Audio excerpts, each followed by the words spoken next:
Hello, everybody, and welcome to Lime Rock Park. Road to 60 on its way to completion. That officially happens this June, celebrating 60 years of racing. And, of course, in many people's eyes, the place that road racing sort of exploded in the U.S. with the Formula Libre race so many years ago, and Lime Rock Park still in existence. Some big changes coming in the last few years as they built up to the Road to 60, and it's coming to fruition this summer, and we are delighted to be a part of it here as the Pirelli World Challenge comes to Lime Rock Park. Hi, all. I'm Greg Creamer along with Jeff Lepper, and they're going to have Kurt Hansen down in the pits. And a big story developing, Jeff, and really it's not the first one isn't on the track in terms of competition. It's the format of the weekend for the touring cars. Normally all three classes run at the same time on the track. Not here. Big news. Yeah, Lime Rock Park, of course, being what it is, that 1.6-mile road course, you can't physically put almost 60 cars down here on the grid. So World Challenge officials took note of that. The TC will have its own separate 1 hour TV broadcast, but a 40-minute sprint race. And then TCA, TCBs combined to do their own 1 hour race. So we're actually going to see a TCA car be an overall leader. How about that for a race thing? But that's really cool. It's great Absolutely. for the fans. June 14th, tune into CBS Sportsnet. You'll see the full 1 hour broadcast of the TCA, TCB, and then, of course, TC race on June 7th. It's going to be just a great time to see these drivers get that extra TV time, the extra race. And I could not imagine at all putting 50 cars on this racetrack. I mean, let alone in touring car, 33 cars set to take the green flag here in touring car. It's going to be amazing. It is going to be fascinating, without doubt. And that's the interesting thing is, normally these are doubleheader weekends, so we're going to have 4 touring car races unfolding here this weekend.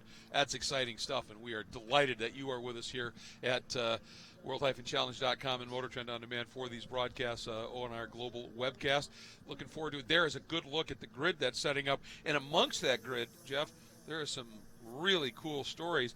One of them we need to start with just because one of our TCA guys, who is our defending class champion, getting an opportunity to drive one of the Krug Speed Lotuses, promptly will start second. Elevan Gular in that Krug Speed Lotus, just doing a stunning job in qualifying. And you can barely see him. If you look right over the guardrail by the stairs to the top, you see a little vent, and that's the top of that Lotus. I think if you stack 2 Lotuses on top of each other, they would be about the same height as that Audi that's on the pole of Paul Holton in his RS3 LMS. But a great knob from him. That Krug Speed, the local in New York City, of course, Elevan Goulart with the SCDA driving all right here, based in Connecticut. So this is his home track, doing double duty. He'll actually be on pole in the TCA class as well that he got in his Mazda. Yep. So good run for him to come out here. He'll be one to watch. The story that you got to watch here, though, is Cody Ellsworth in that Porsche Cayman. Yep. Qualified in the second place, had to start in the back of the field. A post-qualifying technical violation.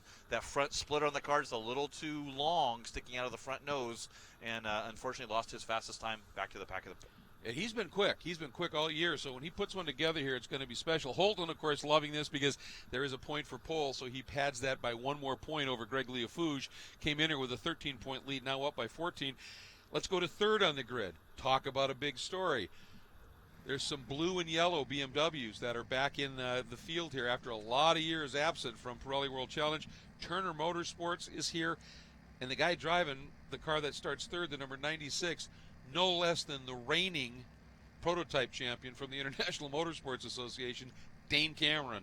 What a story. It is, and of course his team owner Will Turner in the field as well, as he makes his return back to Pirelli World Challenge in 2 of those brand new M235i racings, and that makes 18 BMWs in this TC field that set a time in the qualifying session. We're hoping they'll all can make the call, but it's great to have Will Turner and that Turner Motorsports team with Dane Cameron driving as well return back to the Pirelli World Challenge touring car where they got the roots. We've seen them do some one-off races and make some stops here in the GT competition, of course, with Brett Curtis. We've had Dane Cameron drive the old BMW Z4 GT3 as well, so this come back here at their home track as well to return here at Lime Rock Park. And it'll be Will's 120th professional race start right here today, so that's very cool. And of course, Dane Cameron driving for Will in 2014 in GT Daytona here at their race.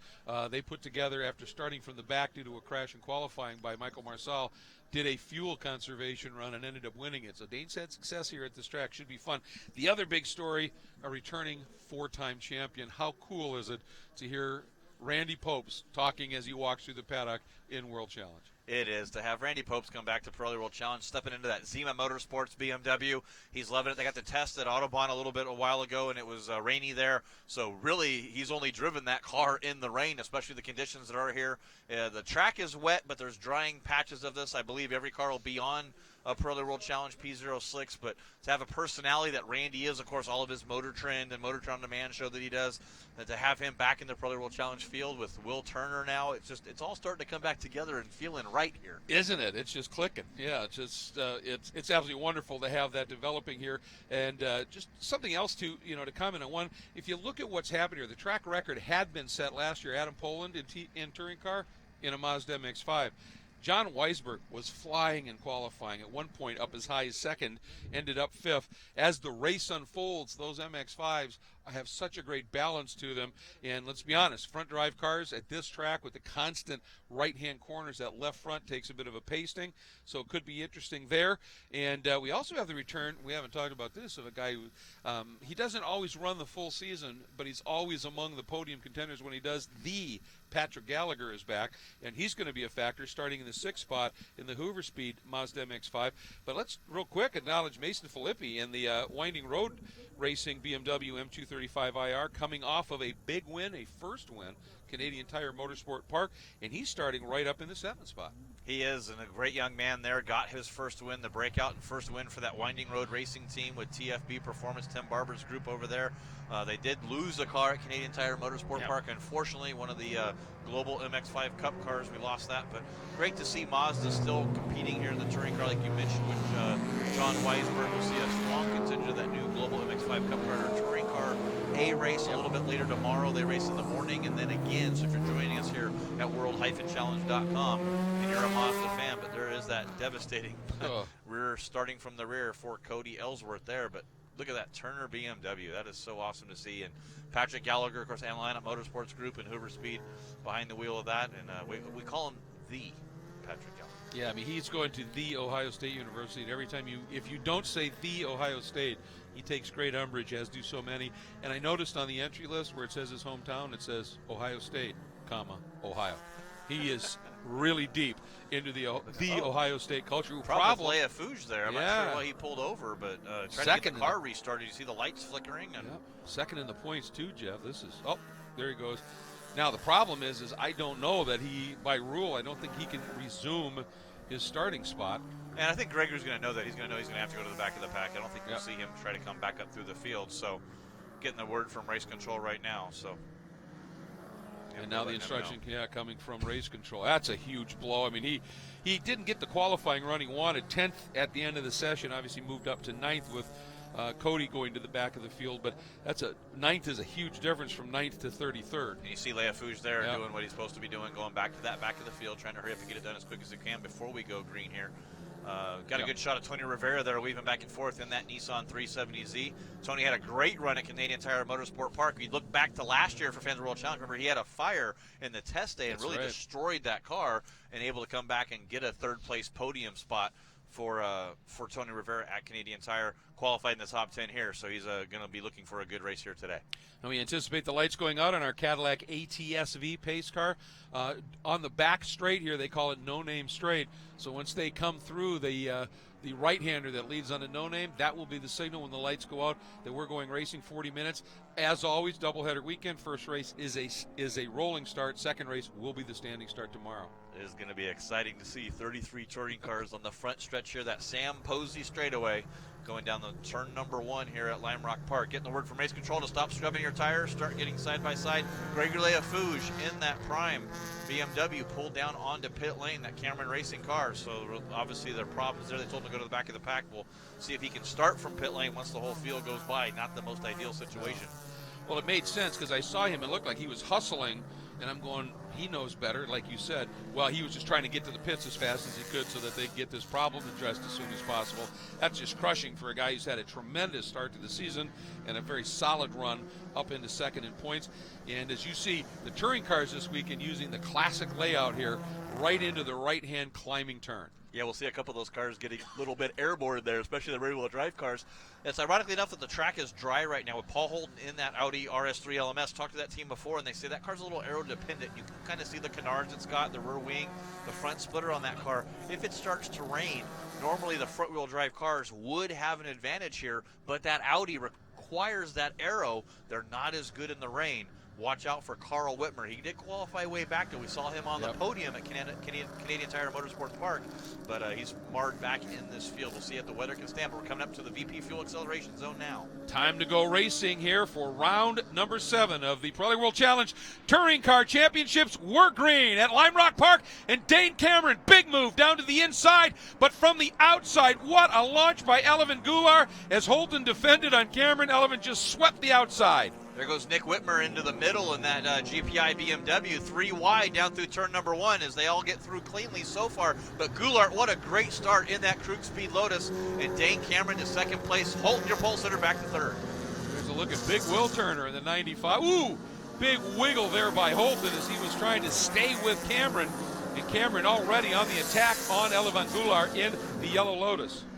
Look at Goulart there in that Lotus coming up. Just plants that car there. Dorothy Schrader told in the driver's meeting, you need to make sure when you go over that hump, you have the wheel straight. Even in this touring car, you're approaching that corner about 105 to 110 miles an hour. You can get airborne, or you plant that left rear, it'll spin you right to the right side of the track, and you're out of this race.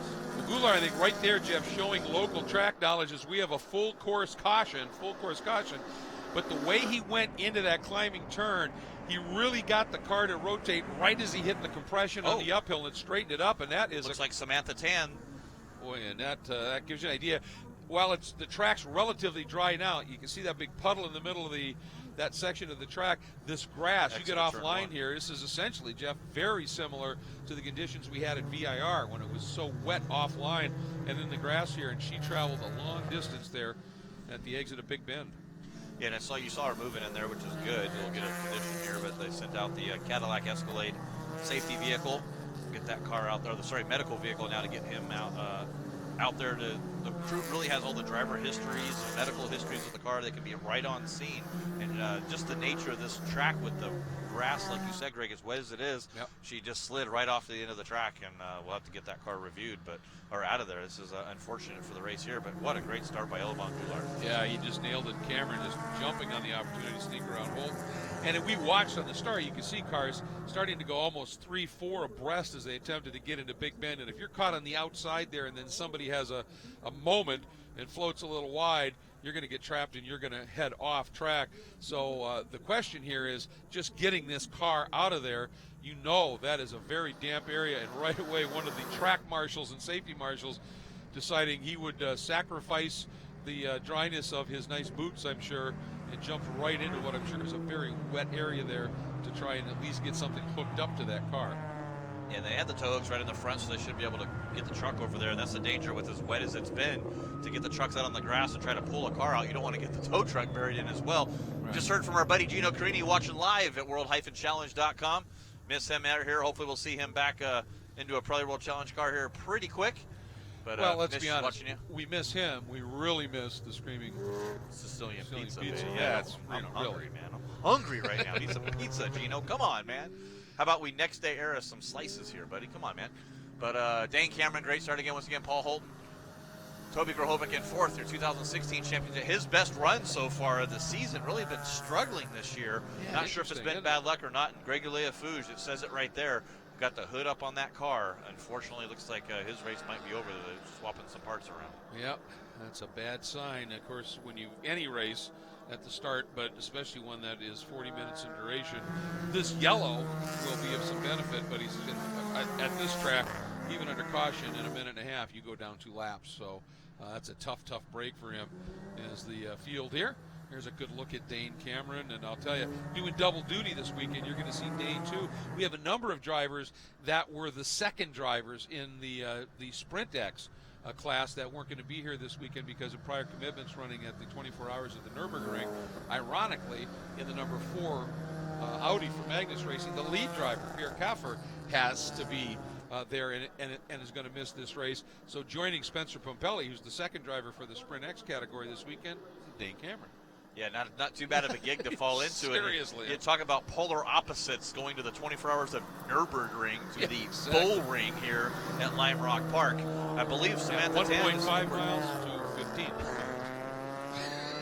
156 turn. Yeah, it's unbelievable. This of course, Lime Rock Park has one left-hand corner. Yep. But I believe it didn't look like Samantha Tanz's car was a little bent up too bad. They might be able to just pull her out. I think she just slid right off the edge. Yep. We'll see if she can get back underway. And of course, Motul, one of her sponsors here this year, really supporting her as she's moved up from the TCA category, running the Kia Forte Coupes and then a Honda Civic last year and getting word lights out. So they got her out, got her back underway. That's great to see. We're going to still be able to get in here and have a fair amount of racing. 35 minutes yet to go, so they did really a stellar job in getting that car out here. So looking forward to this race unfolding. And I think, other than maybe being a little waterlogged, and I'll tell you what a great job she and that team, having won the step up into touring car, and then doing so with a brand new program with the BMWs. Really, really stellar work. And glad she's going to be able to get back out and go for it. So now the ATSV makes its escape, and Ella Van Gool are going to be leading the field right now into the VP Racing Fuels acceleration zone. And Dane Cameron, pretty savvy, wily driver. He knows the rules, he studied them, and he knows that Goulart can choose to go pretty much when he wants. And Dane is glued to the rear deck, and here we go. You see Ella Van Goulart right there, just comes in and goes. So trying to get that going in, and we'll see if that power down that Lotus can hold off this BMW and the Audi. Toby Grahovic getting a good run, looking to the inside of Paul Holton, and there is Dane Cameron down to the inside, Greg. And look at that, Elevan not making it easy on him, trying to ramp the outside. And that nimble little Lotus, if he can stay put, he'll have the inside going into the left-hander. Ooh, almost onto the edge of the track. But again, Elevan has such track knowledge here. This is where he's from originally, up in these parts, as they say, and he's able to make it work. But talk about respect by two superbly talented drivers, side by side through three corners, not a touch. Yeah, all you saw was that little tiny bit of dirt pop up on the left side there on the exit of turn number 1. They gave each other just enough room, and that's what it's all about here. And now Holton on the attack, taking a look. Look at that flashing. I don't think Dane's going to buy into the old flashing light thing. But Holton giving it a go here. And right behind them now sits Toby Grahovic, who had a great start and then a better restart, Jeff. He did have a good run there, did not get fooled. Patrick Gallagher and Weisberg, the two Mazda MX-5s, nose and tail. And look at Jeff Rika back there in that Genesis Coupe. He's doing a great job as well as Toby Grahovic. The power move to the outside and Holton in one. Holton now just got up on that curb, and I think Grahovic saw that car, that Audi, make that little bit of a wobble and went, ooh, I better open the wheel up here, and that really gave Holton the opportunity. And it looks like Holton right now, he wants to get around and do something here. These are cool conditions, Jeff, that'll help that left front tire on that front drive car. And of course, cool condition means that Audi, as you talked about being so aero dependent, this dense air, that car is sticking really well right now. It is, and he can really put that Audi where he wants it. You see him going inside, outside, then back and forth in between in the middle of the corner. So he really is on par with that Audi, that C360R team. Then behind this group, you've got a couple of Mazdas. Gallagher now having slipped around in the 54 Hoover Speed car past Weisberg. And there they come down the hill. And then Mason Filippi had a good start as well, now up into the 7th spot. And Cameron moving over. Now Grahovic going to try the inside on Holton, and we'll see whether Paul can make the outside work. Yeah, Paul's going to try to do exactly what Ella Van Goulart did a couple laps ago and just hold himself there for the left side. It's big sideways for Grahovic as you see the debris there to the inside, but Paul Holton able to hold on to that 3rd place. I think Toby might have been able to do something, but when that back end stepped out like that, it really blunted that momentum. And then there are the two Mazdas right behind Grahovic as Gallagher slipping around Weisberg, and those two going at it. What is a pretty solid battle right now for the final spot in the top 5. And Holton through the climbing turn tried to duck down the inside. Boy, that was close.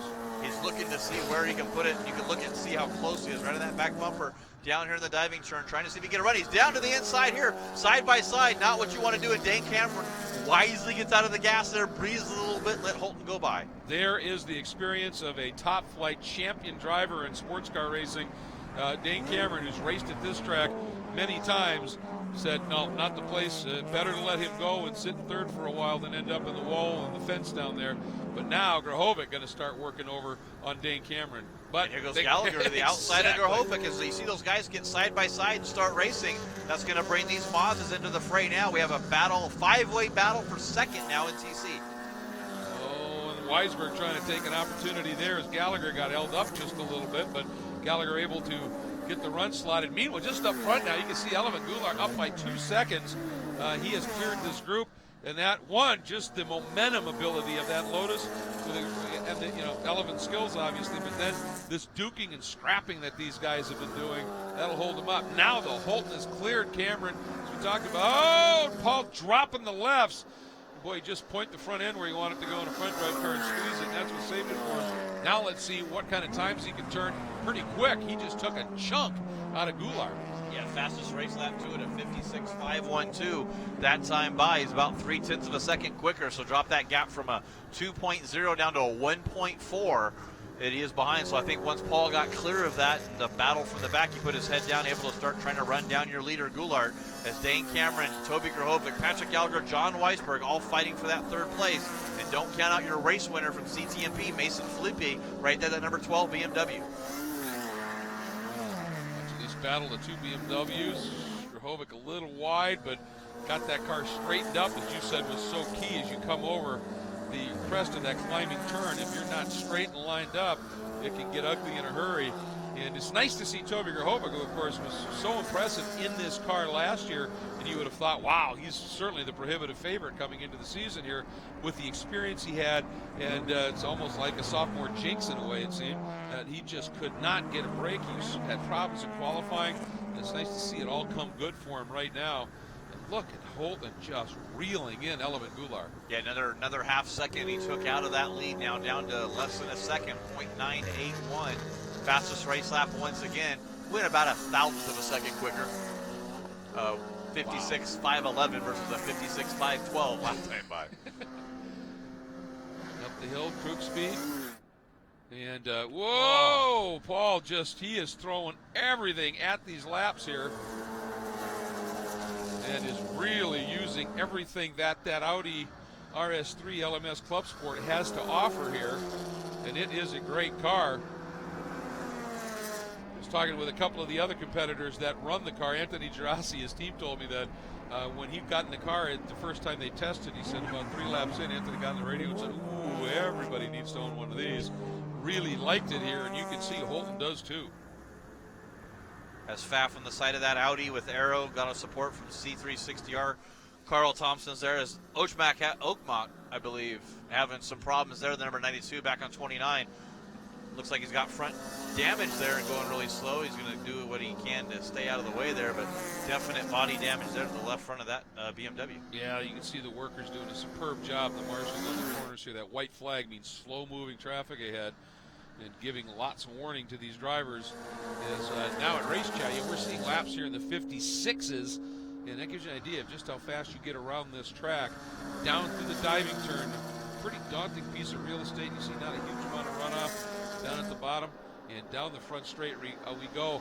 And one of the cool things about this track is the fact that we're literally racing in a state park, so you know it is scenic as is obvious. And as you look around here, the green everywhere, the trees, just a beautiful track they have. They made some improvements now, and really becoming a destination track up here in the Northeast. As it's got speed on the side of the Lotus, Krug on the other. Alex Krugman from Krug Speed here. We saw them lose the car with Cameron Majori. I'm sure he's watching here live.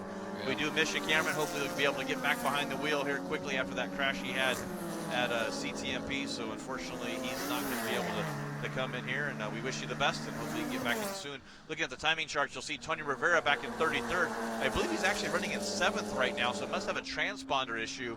I don't think it's working. He has no laps here, but you can definitely see that number 34 Nissan 370Z, Brass Monkey Racing SPL parts on the side of that Nissan 370Z.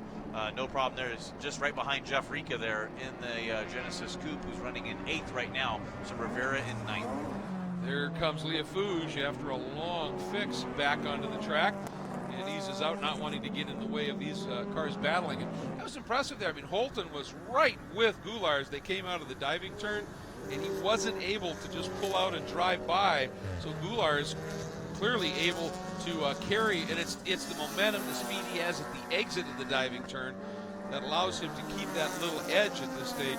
But as you can see, those two now are almost 3.5 seconds up the road from the battle for third of the 96 right here of Cameron, followed by Gallagher, who have both been able to slip around Toby Grahovic, then the number 5 of Weisberg, and then the number 12, the BMW, a multicolored car of Mason Filippi. But Patrick Gallagher's on a mission now, got around Grahovic and see if he can put it to Cameron. It looks like Weisberg losing touch a little bit. Patrick Gallagher looking down to the inside, just trying to make his nose there, maybe get the car cooled off a little bit to make a run for it. But Paul Holton, I think Paul Holton's just going to stay behind the Lotus for a little while, save those Pirelli P0 tires, and as I say that, he goes to make a move on the outside here going into turn number 3. Well, and that was something I was going to ask you, watching the line he's driving on that climbing turn and how hard he's throwing that car around. What is your opinion? Obviously, having some time in front drive equipment, how's that left front? I think it's going to be okay, especially the track as cool as it is. These Pirelli P0 tires, they don't give up under even some of the harshest conditions. You can't overdrive them and then you need to back off, but they come back. And that's what a lot of these guys like and these drivers like, that how the tire can recover versus once it's gone, it's gone. So, like I said, I can tell by Paul Holton now the line that he's taking, he's going all over the place, but he's not going back and forth anymore. I think he's trying to, where can I get him? Where am I going to be stronger? Where can I get a run at? And I'm also saving my car and my tires. Well, you see him that, just move over just a little bit. One, that's just to kind of stay, I think, in the mirrors of Goulart, because that never hurts. But I think the other thing, we've talked about it, how aero dependent that Audi is that as he heads into Big Bend, which is the fastest part of the track and the most crucial braking, moving over a little bit to make sure he's getting air onto those dive planes and canards, as you like to call them, and the like, to make sure that aero is working. So he's doing what he needs to keep that Audi at a really solid pace. And speaking of a solid pace, in 2 laps now, Jeff, they've added another second on to their lead over this battle. And Gallagher really starting to get in to the inside just a little bit of Dane Cameron. Of course, Patrick Gallagher also racing the MX-5 Global Cup. He had a chance to do that and really knows his way around these Mazda MX-5s, whether it's the ND chassis or the NC chassis he's in now. Dane Cameron protecting the inside a little bit, and that race control's going to take a look at that, because you're not allowed to make a move in response. You can go park yourself on the inside if you want, but once the other guy behind you makes a move, you can't go that way. As Patrick Gallagher looks like he lost some air in the nose, going to go way wide, and something happened. Something broke right there on the exit of turn number 1. He's way under speed right now. Just devastating for Patrick Gallagher here. Was running in 4th, battling for that final podium spot. Unbelievable. Yeah, he was hooked up and moving, and something just let go. Look there, by the way, at the number 78.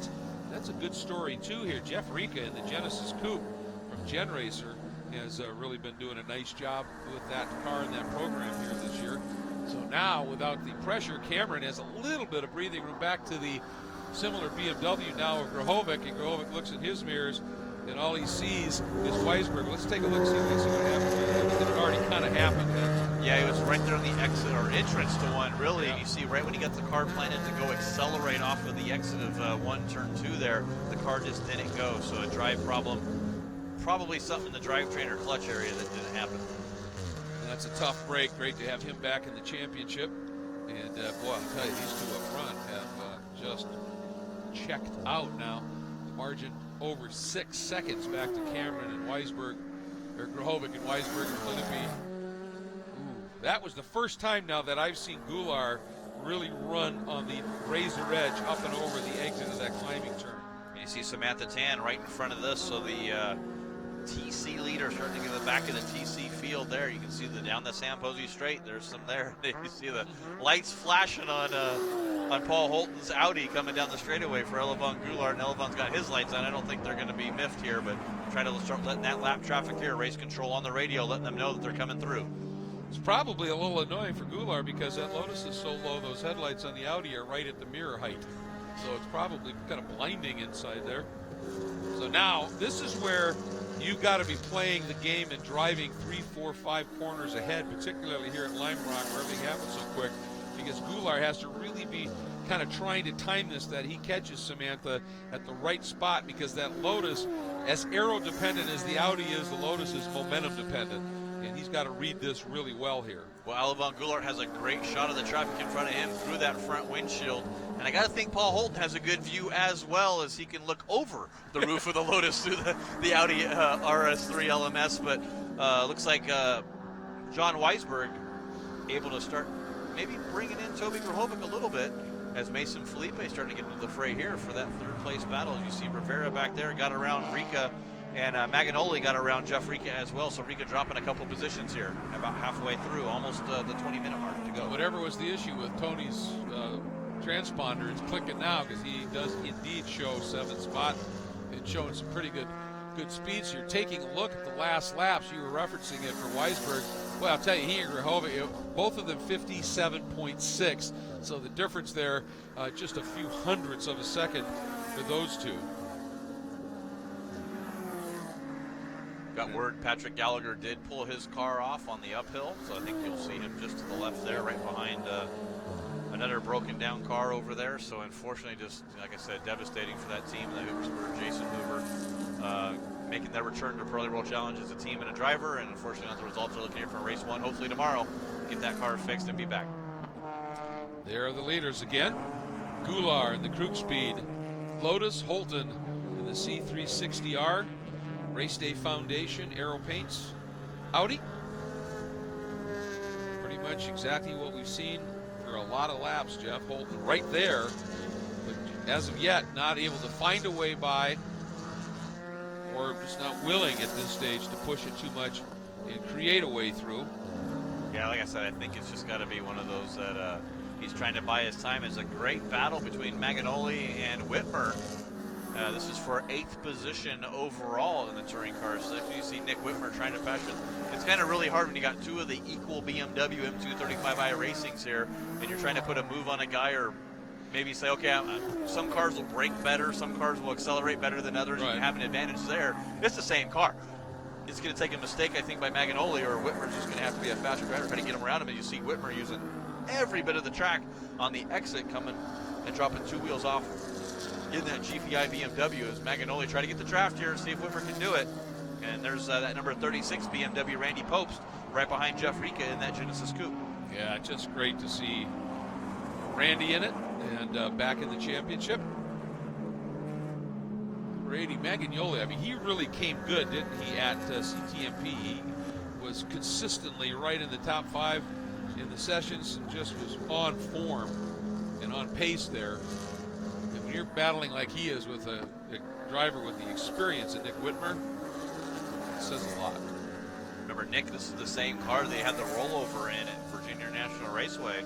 You watch that coverage on CBS. Oh, and there's a car off on the inside, number 81, the teammate there of Rudd. Yep. So unfortunately, he's off into the grass. That's exactly where Samantha Tan slipped off, and just the track is so wet. You just slide to see if we get a replay here as Justin Raphael to the outside, just got off to the side there, and there's just no way, no grip, no nothing to do, and loses it, goes right off to the edge. Is that another one of those winding road racing cars? Oh, that's frustrating beyond belief for them to have that kind of a thing happen. And you can see him, he gets right back into the gas immediately, but he's stuck. Yep. Full course yellow for Jacob Rudd off to the inside, outside of turn number 2. Yeah, really no option for race control, because we've seen it happen twice now.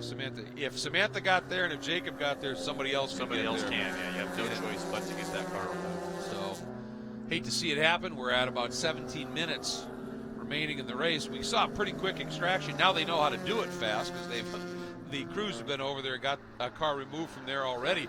But what this does, remember, it's almost 8 seconds that Goulart and Holton had built up over Cameron and Grahovic and Weisberg and the rest of the gang, and that evaporates here. And if those two guys up front have really been pushing those tires and stressing those tires a little bit, suddenly you may see Cameron and the rest of the field be a little bit more racy here on this restart. Good shot of Randy Hale there, that number 17 Mazda MX-5. The Hale propeller had some problems with some mechanicals in that car. Was at Canadian Tire Motorsport Park, did the test day there, and decided that it wasn't worth risking his engine, and believe he had a failure there as well. So teething problems still for Randy Hale, but good to see him here still in the fray. Kind of the closest race to his hometown right here at Lime Rock Park. Of course, he's from, I believe, just up in New York area. So to see Randy Hale out here running around and doing a good job. Yeah, this is definitely a home track for him, if you will. He spent a lot of time driving around this facility.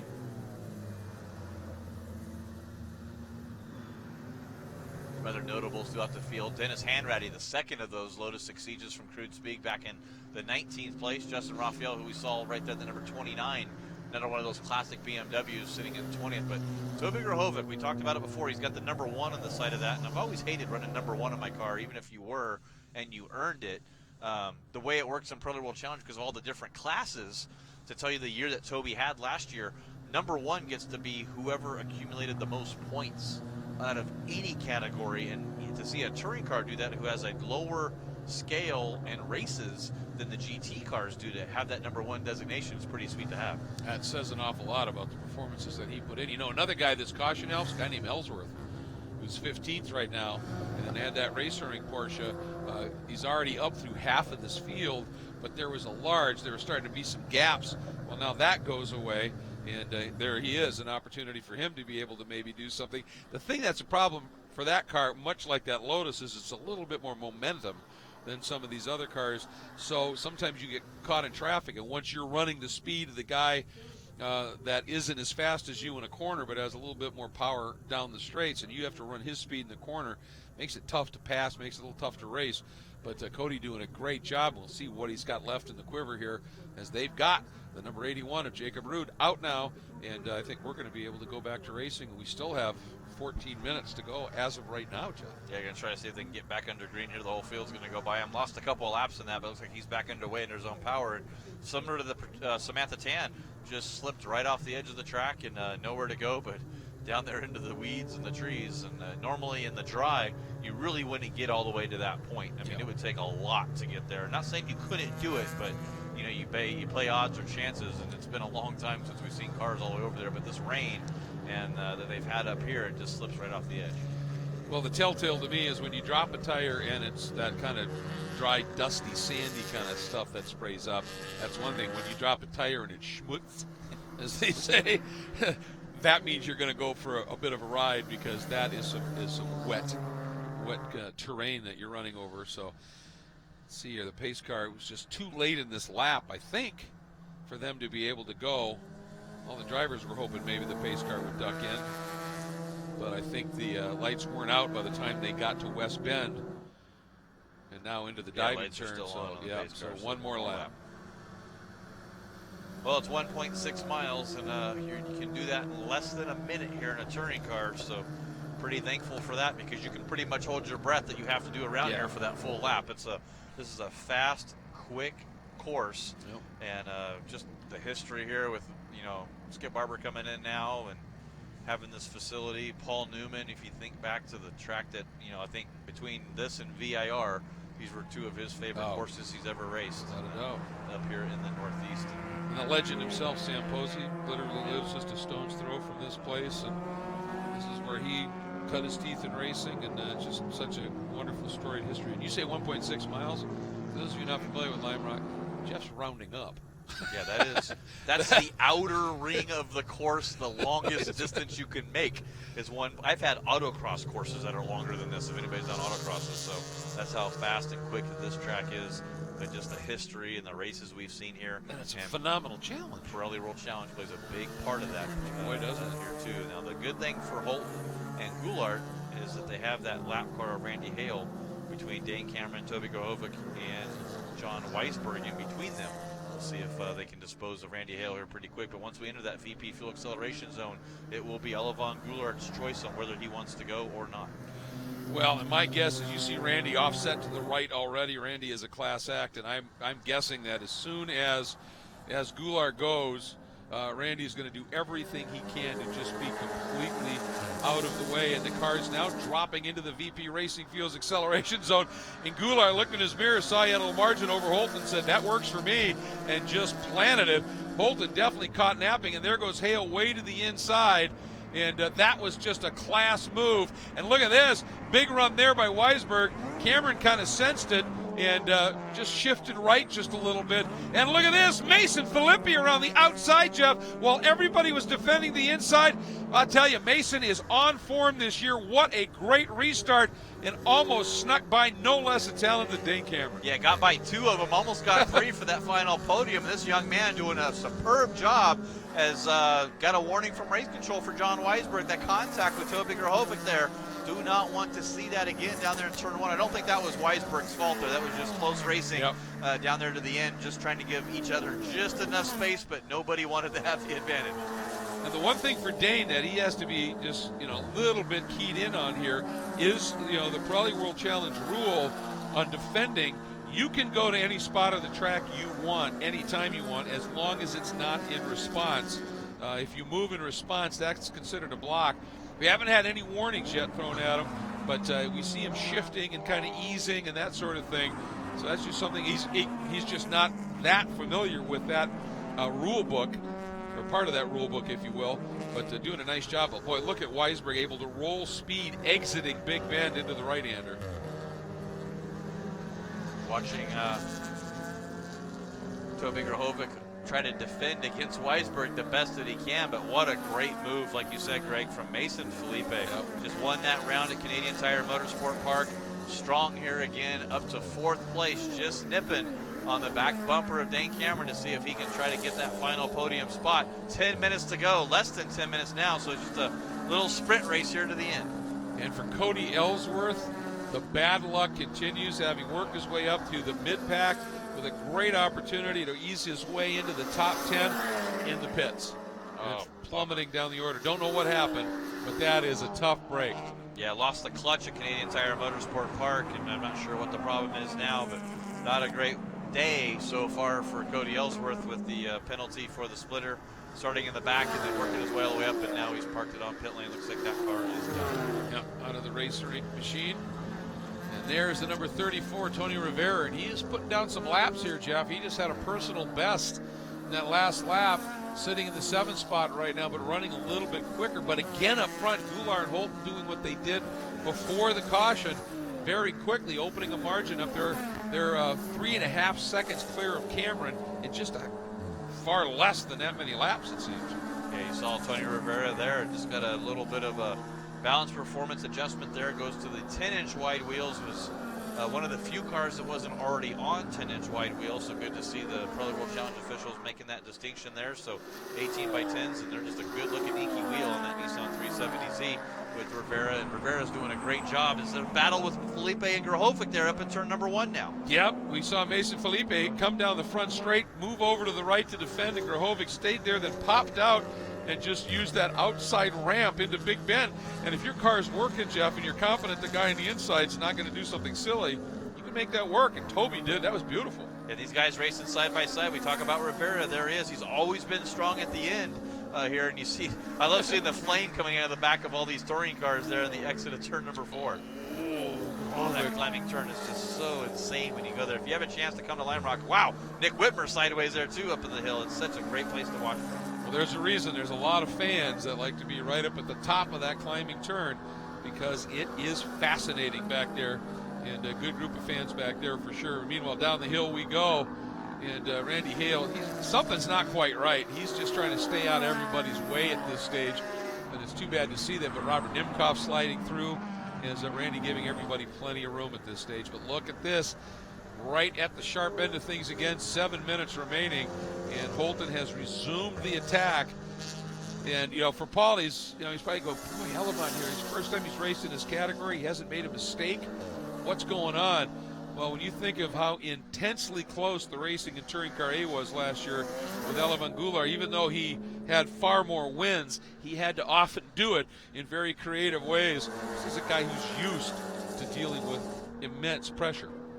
Yeah, Elevon Goulart, he's been behind the wheel of Lotus Exige with Krug-Speed as well, winning the national championships in this car in the STU category at Road America. So he knows how to drive one of these cars. And look at that Holton looking to the inside there. I'm not sure what happened there. Maybe tried to see if he could make a move or try to spook him a little bit, but that was a decisive move there in turn 1, trying to go to the inside. Maybe thought better of that as they were too far into the braking zone. Yeah, that's one of the things that I just always try and imagine what the driver in the car in front, what's running through their mind when something like that happens, when you see somebody make a move like that, trying to startle them, maybe get them just for that instant to look away and then miss a turn-in point or a braking point just a little bit. And for the guys that really have things covered and under control, you often wonder if in their mind they're not going, really? Do you look in the rearview mirror and smile underneath their helmet and go, really? Come on. Yeah. But wow, what a great race this lead fabulous battle has been between Goulart and I think that's about as far as they've been so far this race, is Paul Holton looking in the inside, trying to get Goulart to look around, but that Lotus has some good momentum coming down that hill, and it's really going to take, I think, a mistake by Elevon if Paul's going to have a chance here. Elevon, mistake, I don't think those go in the same sentence. Yeah, you don't see that happen very often, that's for sure. And we're now dipping into the final 5 minutes here at Lime Rock Park for the Pirelli World Challenge. 7th round of the touring cars here running by themselves. We'll have 2 Touring Car A, Touring Car B combined group races tomorrow, and we have 1 more for the touring cars. And a great call, such a big field between the 3 groups on this short track, and an opportunity here for the touring cars to get out by themselves and just shine. And Dane Cameron, he's trimmed that. He dropped back to almost 4 seconds off, and now that margin down to 3.3, and he's well clear now. Grahovic in the number 1 BMW, Mason Filippi in the 12 BMW, and the number 5 at Weisberg, and Tony Rivera right in that pack as well, and Magagnoli and Whitmer and Popes, this whole group, and and Carl Whitmer off to the grass there on the exit of turn 2 again. So Carl trying to, that fuse Honda Accord, see if we can get a look here as he just flies off the edge there and tries to get it to turn and not hit that K-rail and lock it up, and slides right off the end again into the bush. I gotta wonder if back behind that tree there's not a target, because everybody's aiming for it. It's been a hot spot there, certainly, and just really good that they don't have a big wall there either. Oh, yeah. That would really take out a lot of people, and it's better just the cars are slow enough by the time they get there. But I think they'll cover that by a yellow flag, and we should be able to go to the end here. Everybody sees that car is there and knows that he's there, and we should be okay. And interestingly, I understand that you're just trying to do anything to not get into that, but you saw him for a long time right before he got into that area with the tires locked. And it's tough not to do that, but if you maybe released the brake just a little bit, try and get a little steering input, who knows.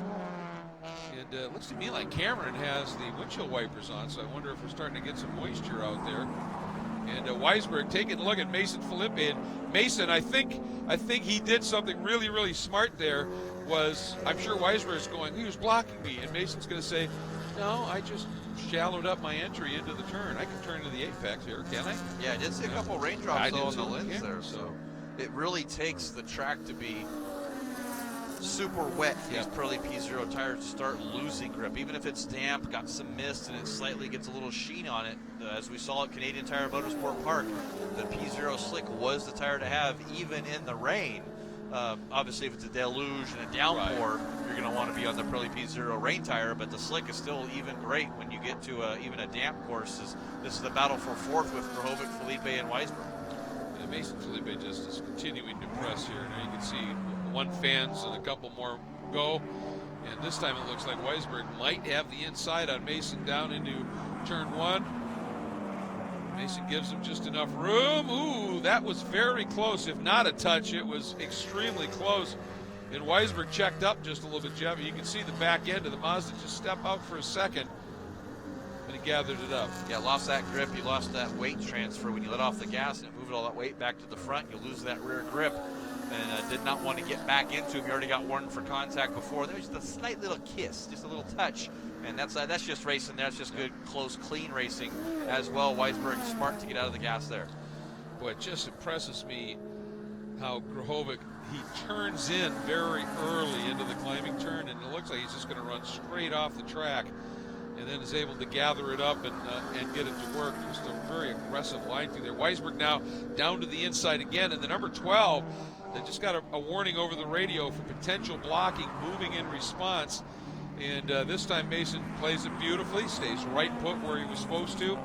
And for Mason right now, Mason's best friend might be a guy named Rivera, who's coming up and starting to get in the mirrors of Weisberg. Leaders expected to get the white flag next time by, Jeff. And not only Rivera, but look at Maganoli and Whitmer as well. They're starting to really close in on this gap, and I'm not sure if they're getting strong at the end or somebody's holding them up, but this train of 4th, 5th, 6th, 7th, 8th, 9th, and then you got just that little shot of that 36 BMW Randy Pope back there in 10th. So we'll see who's going to end up from 4th through 9th place there. It's not over yet.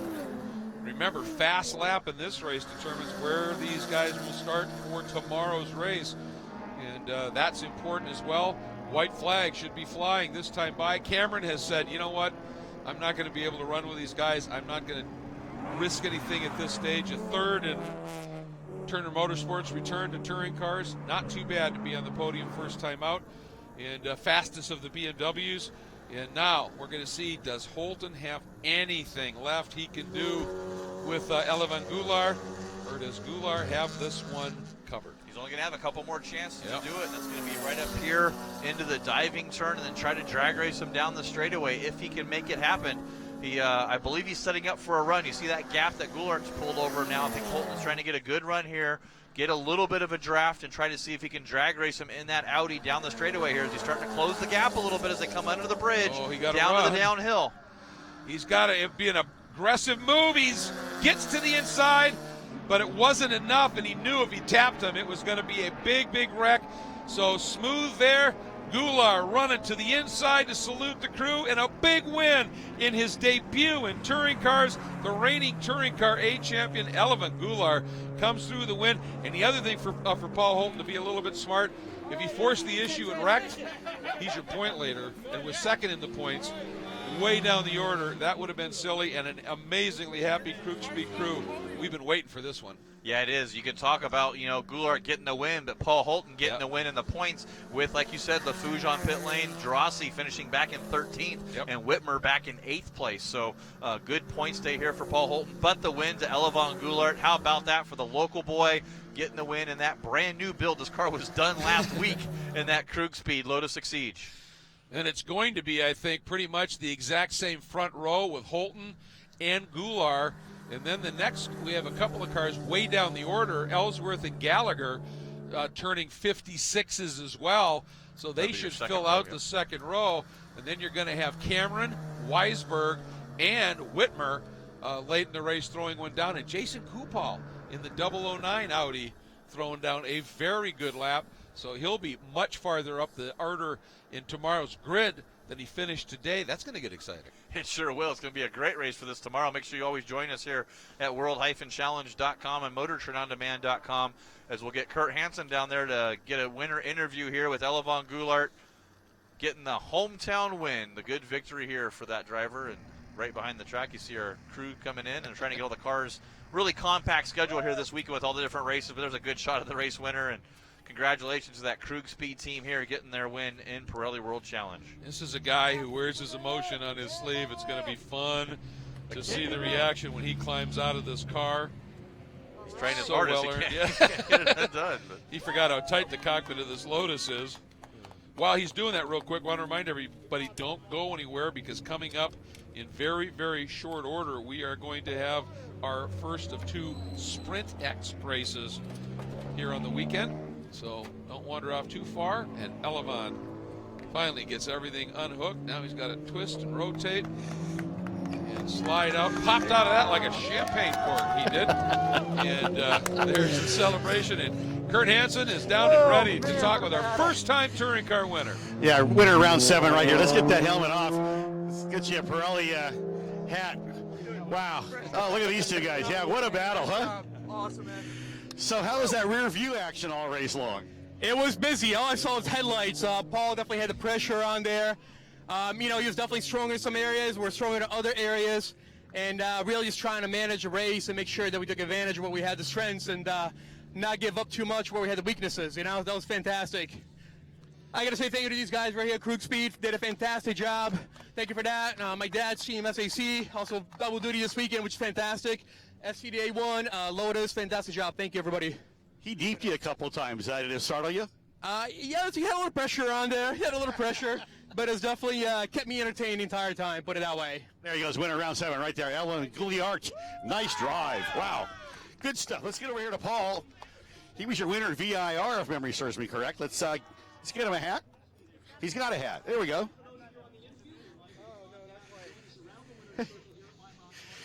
Nice drive. A little cooler than VIR, huh? Yeah, just a little bit cooler, but you know the competition was intense. That was, you know, Elevon's a guy I'll race with any day of the week. You can brake when he brakes, you can turn in when he turns in. Even if you can't see, you know he's not going to lead you off the track. So that was an awesome race. Congrats to Elevon. Really hard fight with Dane, got him into the downhill. That was awesome. That was a great race. This place is awesome. Well, I can see the camaraderie right there. He even said the same thing about you. You guys just kind of dinged and donged it all race long, but you really think the light flashing thing really shook him up at all? You know, that's the goal, right? That's one of the things I took away from Europe last year is just flash them as much as you can, because if they do give it up, if they do look in their mirror, maybe they open up a hole and you get to stick it in there, and that's your spot. Yeah, a couple deeps on him, real good. He said it did startle him a couple times. Did you think you had him at any point down in Big Bend? You know, in the Big Bend was kind of hard because he had a bit more straight line speed coming off of the downhill than I did, but I was quicker in the downhill. So towards the end, I was trying to time it, couldn't quite get it right. But, you know, it was an awesome race. I can't thank Elevon. I can't thank Alpha Clone Pfaff, all the guys at Audi Sport enough. That was an awesome, awesome race. Yeah, it certainly was. You know, I love the camaraderie after it. Good job, young man. Thank you. Congratulations. That really was just an intense race. And, you know, I think obviously a great compliment from Paul about Elevon Goulard's driving. But I'll tell you what, I think one of the guys that you could, you know, say is one of the most improved drivers over where we saw him when he first showed up in World Challenge is Paul Holton. He really did, become a superb driver. Yeah, absolutely. Started off in B-Spec with Shea Racing in a Honda Fit and moved his way all the way up to this beautiful RS3 LMS Club Sport Audi, now finishing in second. Dane Cameron third, Grahovic in fourth, Felipe fifth, Weisberg in sixth, Rivera seventh, Nick Whitmer in eighth. Maganoli, we saw him running there a little bit in ninth, and Randy Pope in 10th.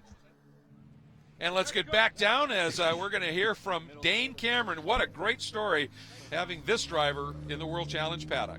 Yeah, another Kiwi on a podium. Welcome back. Hi there.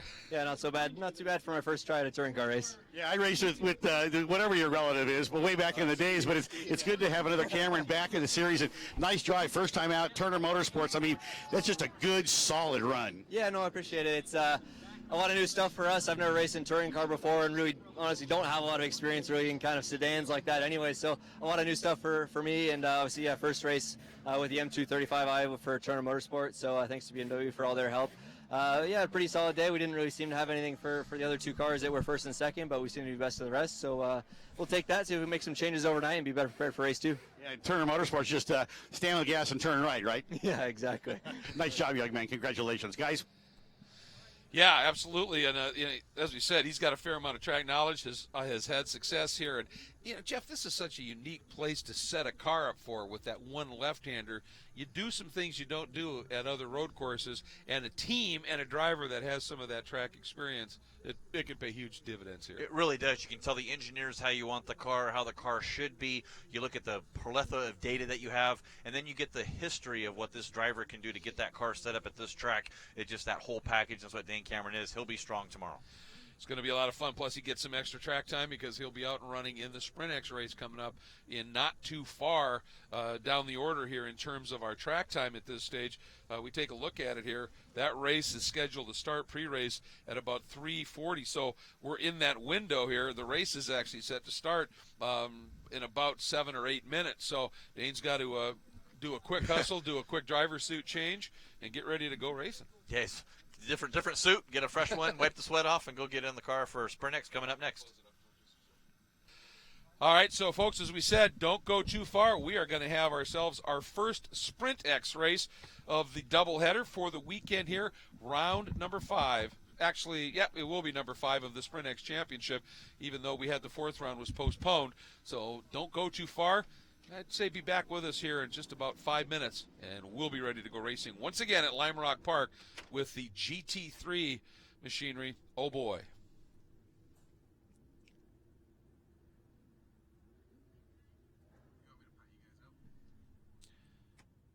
Yeah, Jeff's out of here, and Cal will be in here shortly.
Welcome back to Lime Rock Park, everybody, as the Pirelli World Challenge SprintX machinery taking to the track for the first round of the doubleheader here at this legendary, storied, fast, short, intense facility.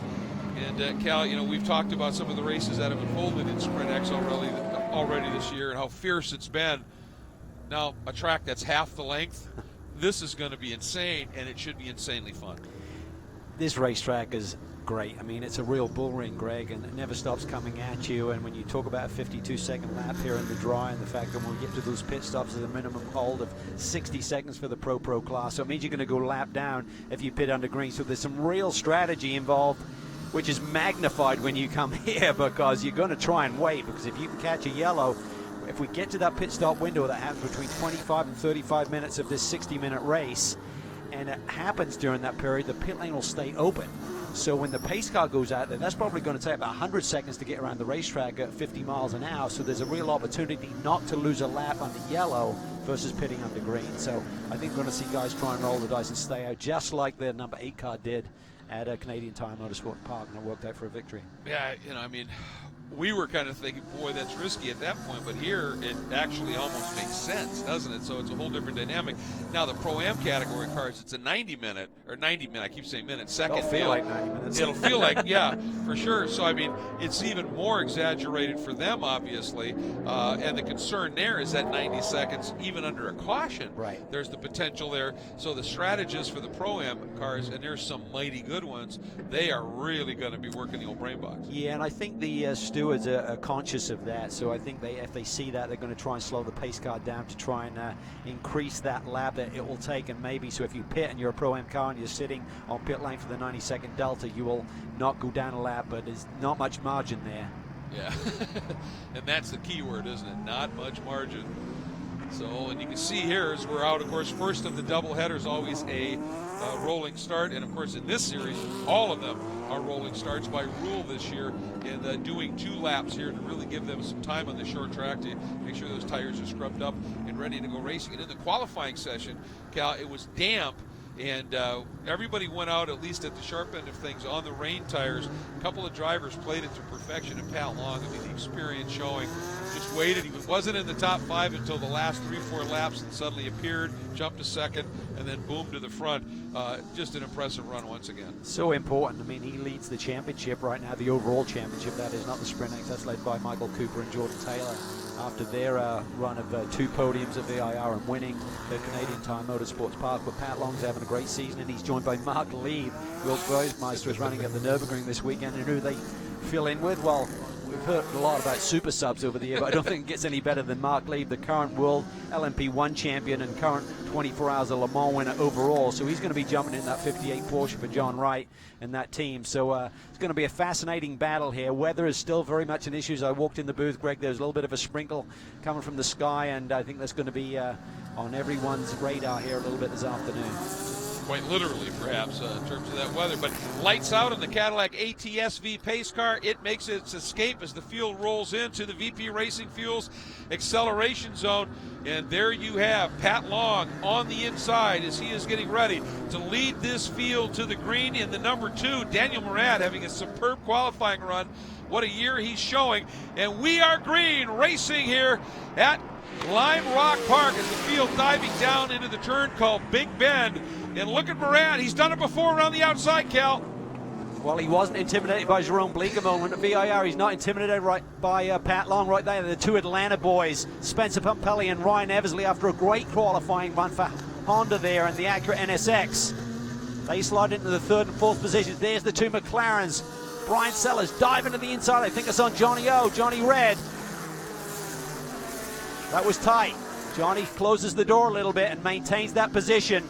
McLarens were very strong in the morning practice session, and they said the car's really good in the dry or in the wet, but in those intermediate kind of conditions, it does not shine, and that shows in their grid spot. There's a look at that number 8 Vector Blue Cadillac of Michael Cooper and Jordan Taylor that pulled off that incredible come from dead last win at Canadian Tire Motorsport Park. But look at this, still not enough temp in the tires. And one of the things that the driver in the driver's meeting they were talking about was just because of the constant loads here, you get marbling offline. You saw Daniel Morad swinging back and forth. I'm not so sure that's in heating the tires. It's cleaning them possibly. Well, remember, Greg, they qualified on the rain tires, so they're probably on fresh set of P0s right now, just trying to get the scrub into those tires and get some grip. And right off the bat, Pat Long has just said thank you and has opened up a pretty sizable margin here over Daniel Morad. Oh, Morad gets it really wrong up and over the curbs, and Spencer takes advantage. He gets the run. Ryan Eversley looked for a way through as well. Morad closes the door. Cooper's there to the outside. He goes to the outside of Eversley. What a move by Michael Cooper. And the question is, he was trying to make it stick on Morad too, and he just couldn't get up there far enough. It slots back in, but again, opportunistic, whether it's through strategy or just great driving here. Good stuff from Michael Cooper. Well, Morad is struggling for grip. Yep. He attacked that uphill section there and got a little bit wrong, got up and over the curb, and I have to wonder whether Pat Long started on some scrub tires, maybe from the test day here on Tuesday, and that's why he's taken off and getting into the sweet spot and the sweet range of those tires early. Well, it's interesting because Morad said when he had that great move in VIR around the outside of Leakamole, he said, we started on scrubs, and it paid big dividends.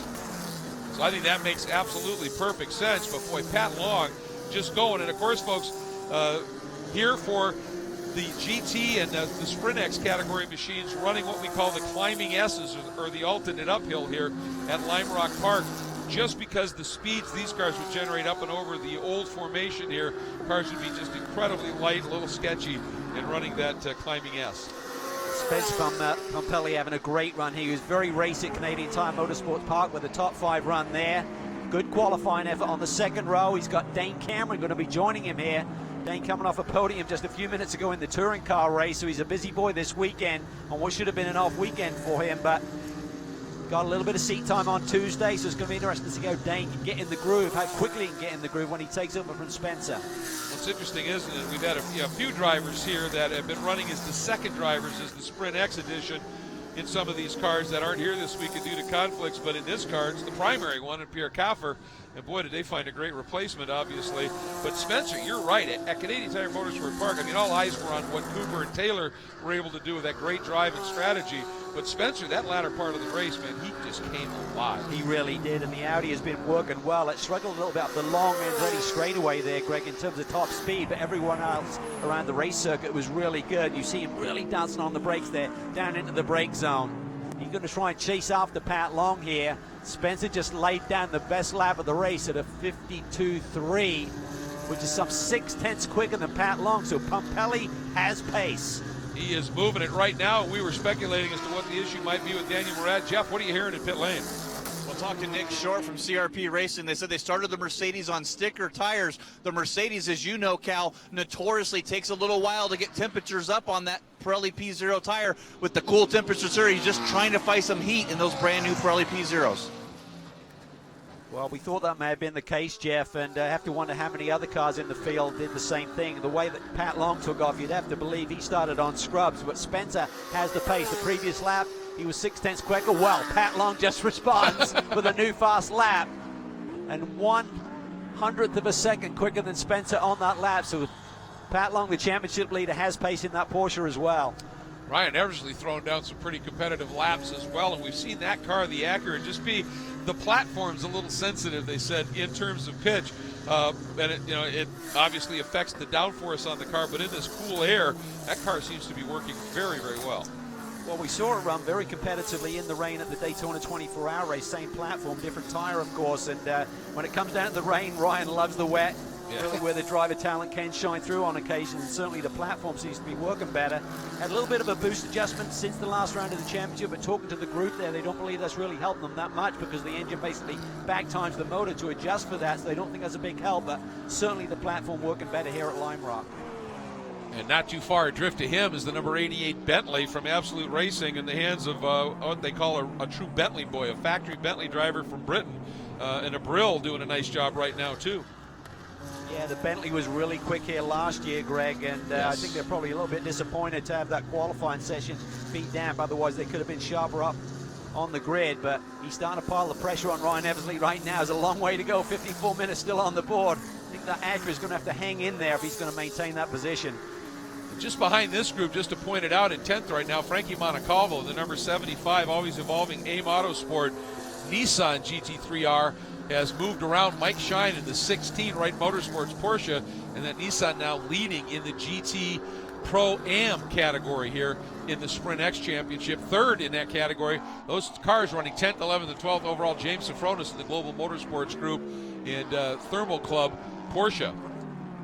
Montecalvo had the pole in class from qualifying, but certainly is making some nice moves. Talking to the team this weekend, they said this newer version of that Nissan is a little bit stronger here this year, but still a lot of weight to move around this circuit. Having a look there at the number 44 Magnus Racing Pro-Am car in the hands of John Potter. He is our Optima Batteries best start winner, moving up 8 spots in that number 44 Audi R8 LMS. Just a superb launch for John Potter. Yeah, great start. And there you see Brian Sellers trying to get through some traffic there. John Potter, he's also got a new teammate this weekend. Andrew Davis been drafted in. Marco Seefried, another one of the Europeans who was busy at the Nürburgring 24-hour race this weekend. So a lot of fill-ins, but good ones. Absolutely. We've been used to seeing in that 14 Global Motorsports Group Porsche, Lawrence Vantour.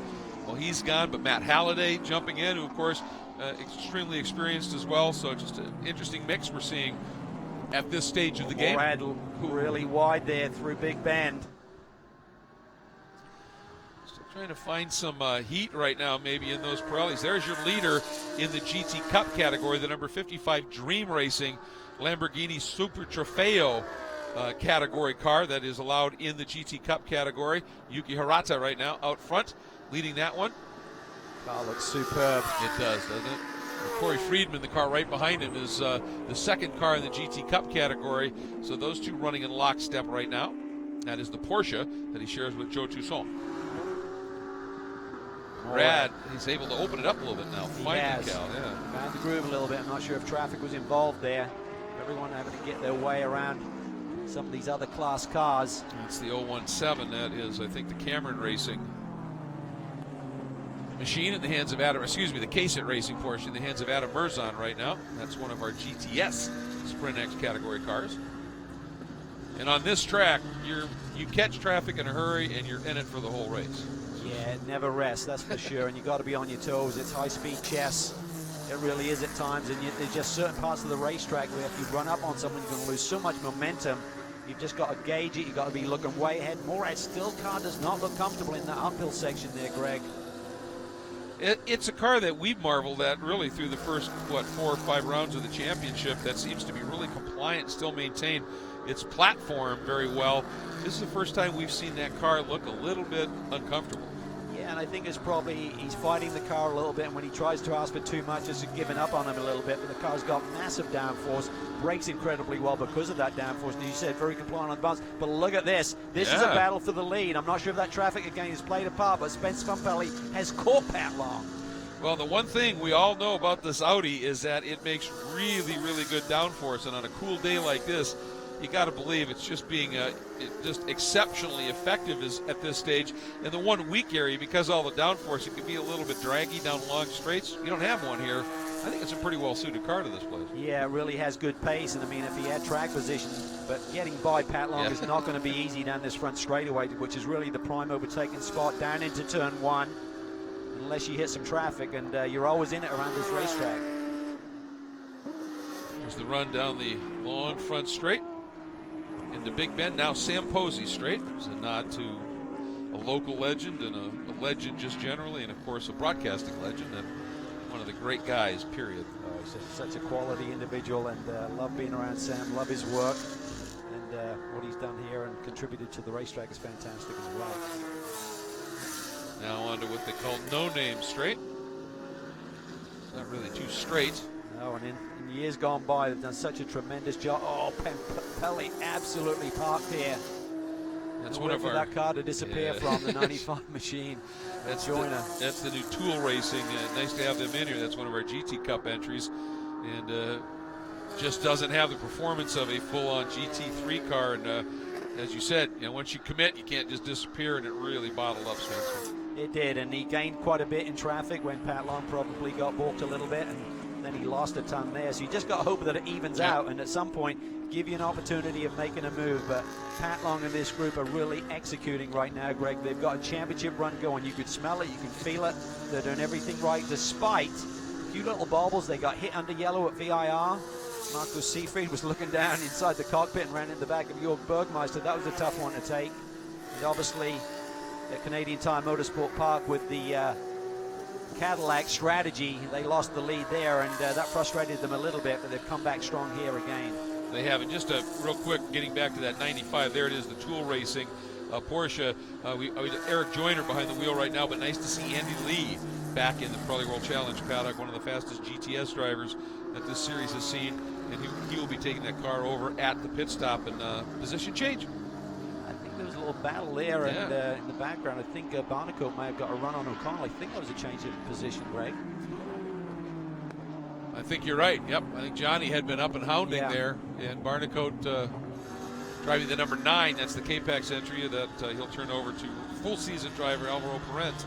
Barnicoat has been really impressive. He's loving these circuits that he's driving on. He said, you really earn your money around these circuits. There's no gimmies. Yeah. And he just said, you know, there's no big runoff areas, and he's come to some of the best in terms of VIR, and then coming to Canadian Motorsports Park, and then this one. They're all old school racetracks, as I call them, Greg. And they're some of the best in the business. And drivers relish that type of a challenge because, you know, there are some tracks nowadays that are pretty, I don't want to say banal, but there's just, tremendously wide runoffs, you know, no consequence. And the drivers love to come to a track where you really have to get up on that wheel. Eversley just trying to annoy Michael Cooper. Didn't look like he was close enough. You know, aside from, you know, the way that car ran in the rain, Ryan Eversley has always just personally been superb at this track. And not a surprise to see him running very competitively here, regardless of what it's in. Peter Cox is qualified in the 10th position in class. He's running 13th overall right now.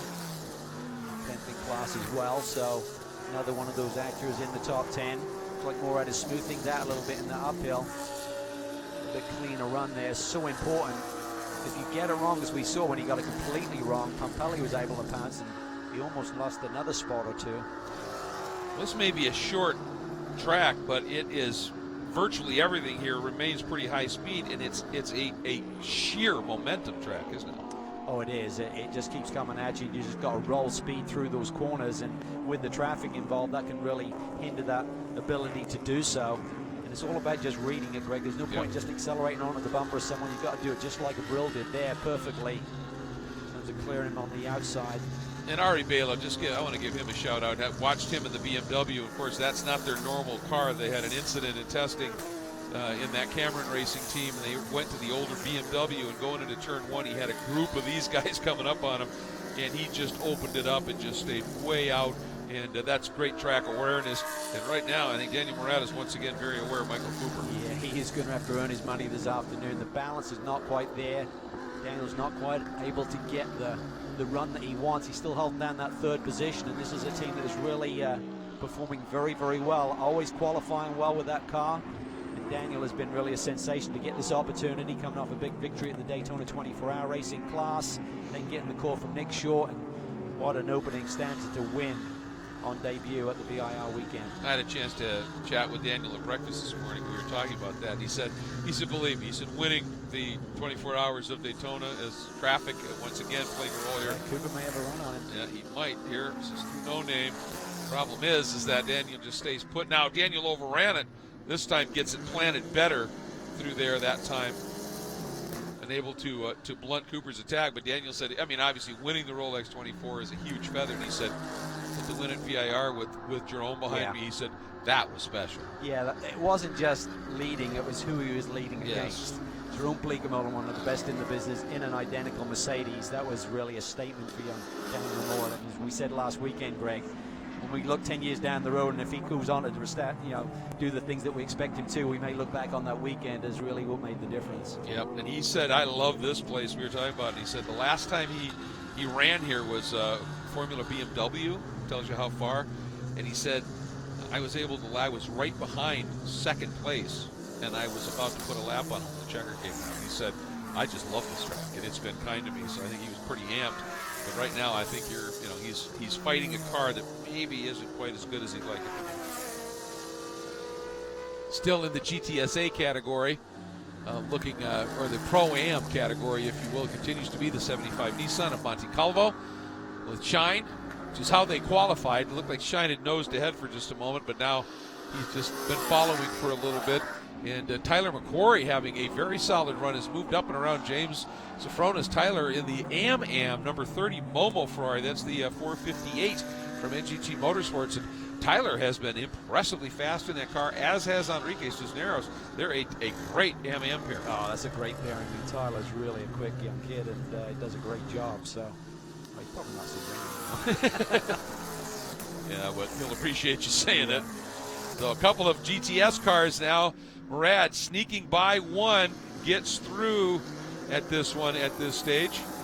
Ooh, it's the 017 Adam Merzon.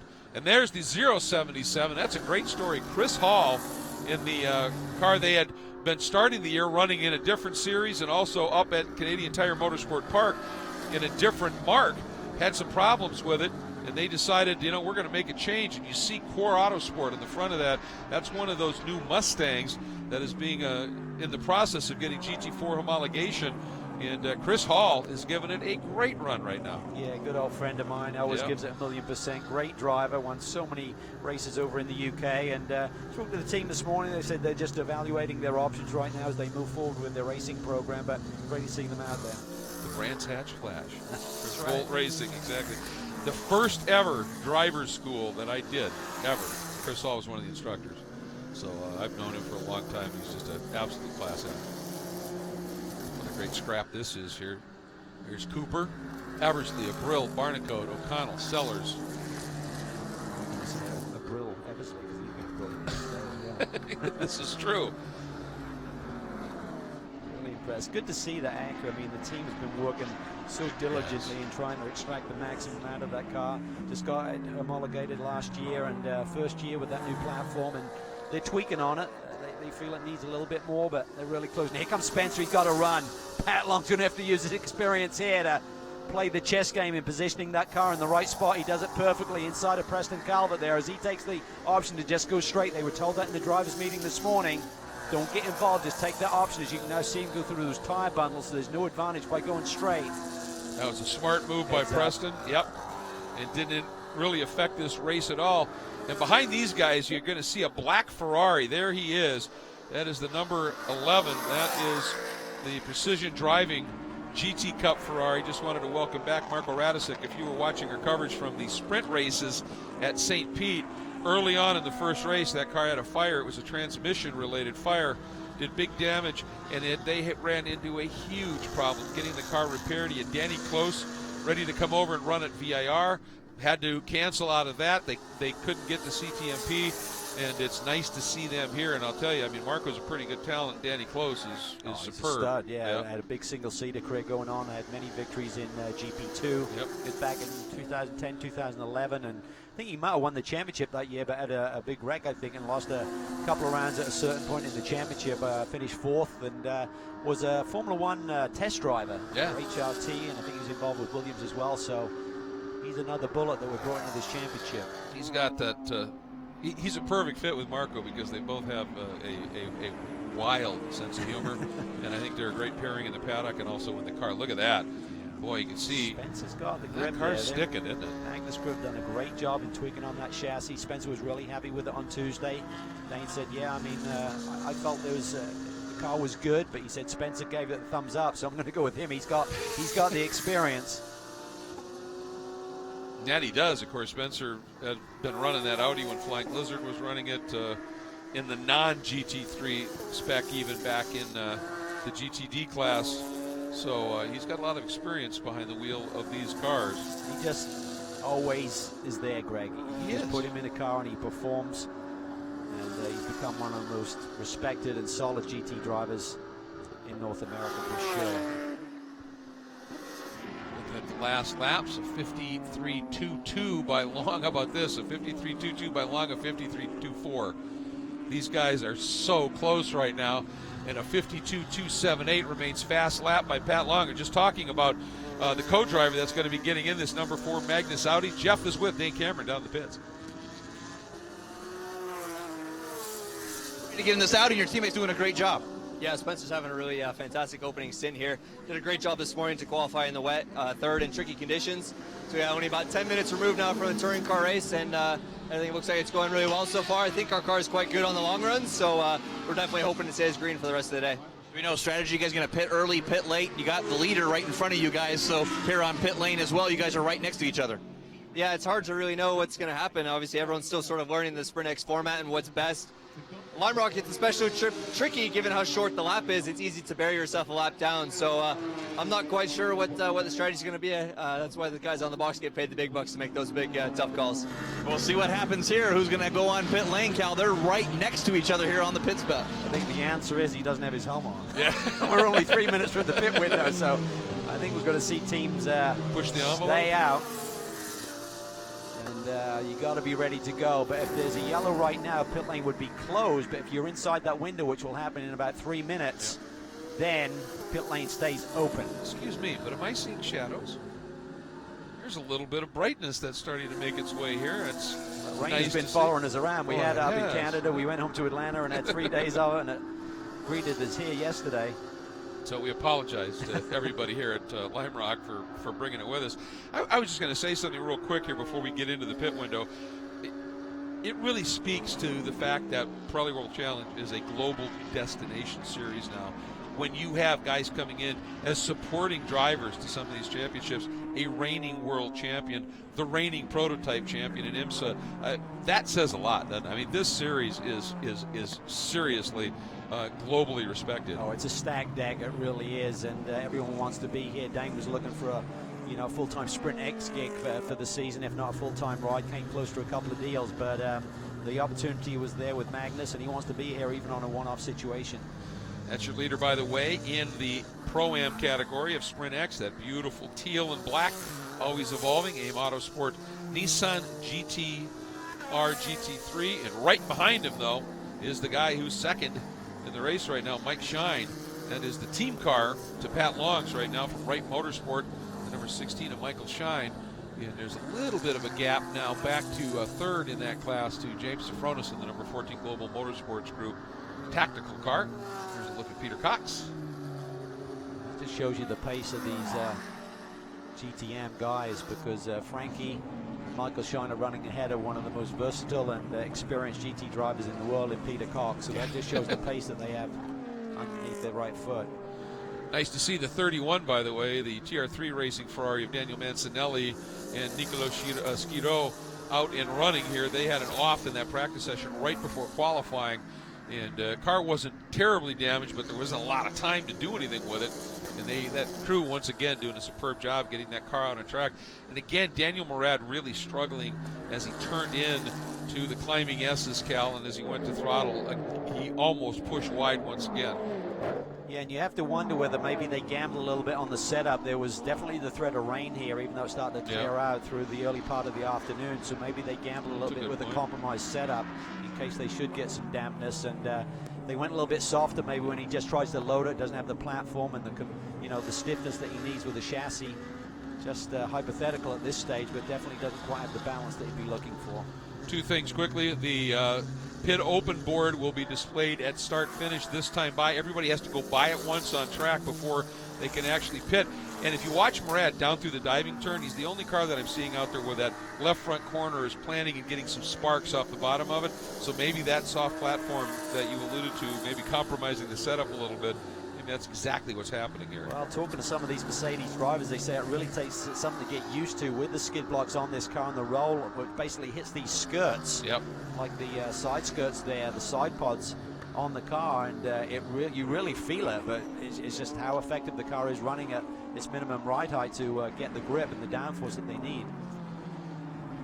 Here comes this group. There's the number 9 of Barnico, chased by the number 3 of O'Connell in the red Cadillac. So the Mercedes, the Cadillac, the Acura here, 3rd, 4th, 5th. And just a second adrift to them is the Bentley. So we're getting reports from pit lane that it looks like there are some Porsche people that are at the wall.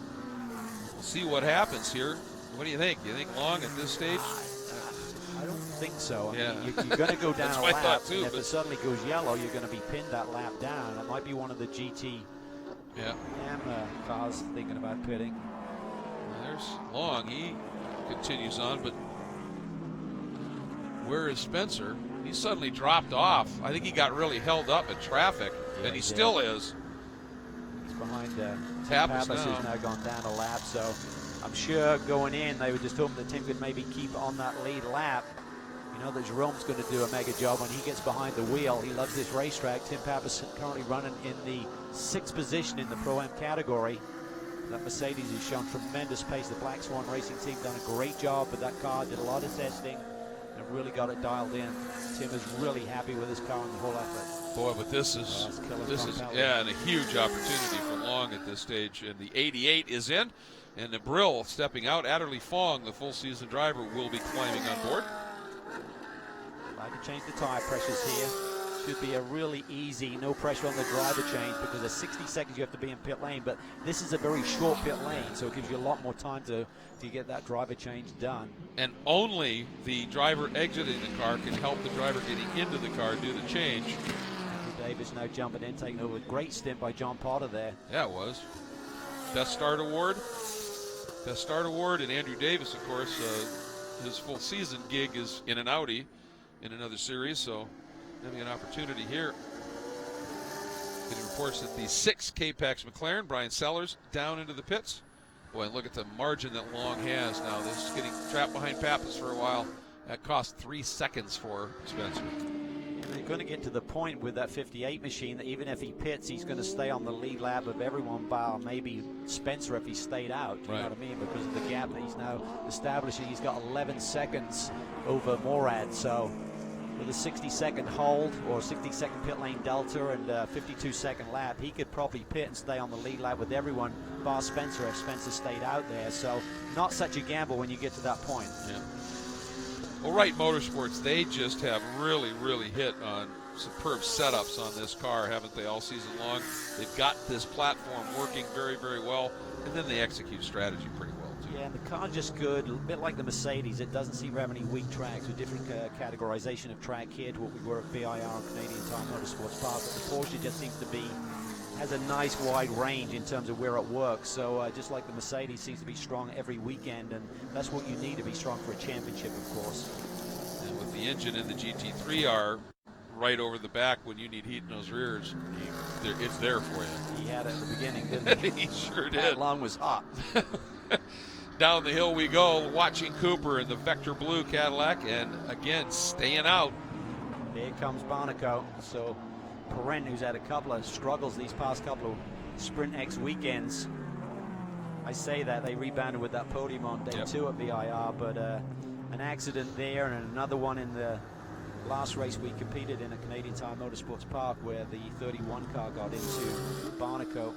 Here we see Alvaro leaping around the car, going to do some tire adjustments on the left side. Very heavily loaded. You see Sellers out of the car. Jeff? Perrin getting in, trying to get these buckles up. They're checking some air pressures here for the K-Pax team, dropping those temperatures down a little bit as they got them up high, but the door closes on this McLaren. Your points leader, 2016 champ, Perrin, ready to go. And again, this is the tough part for a team. When you get that driver change executed very quickly, you still have to be mindful of that 60-second minimum for these guys. And if you run afoul of that, you end up having to do a drive-through penalty. And so Alvaro right now is just waiting. Yeah, I'm looking at some data here right now, and I'm not sure to the immediate accuracy of this, but I'm seeing that the 6 car only spent 56.9 seconds on pit lane, so we'll have to dig into that a little bit deeper to see if that's going to be a penalty. It needs to be 60 plus. Some of the other times, the Bentley was on pit lane to 62.7, so they're certainly good. Some of the Pro-Ams, everyone's 130 plus, 131, 132. So everyone else seems to be in the good range, other than, so far, the 6 machine, which would be a huge mistake. Vincent and Brill, the lone of the Pro cars to have done the stop now and turned over to Fong. Their stop at 1 minute 2.7, so they're fine, just being a little bit conservative. I think you'd like to have it in the 101 range at the most here, just to, because it's so hard to, anything you lose in the pits is tough to make up on the track. And we're now coming up on 4 minutes remaining in the pit window. So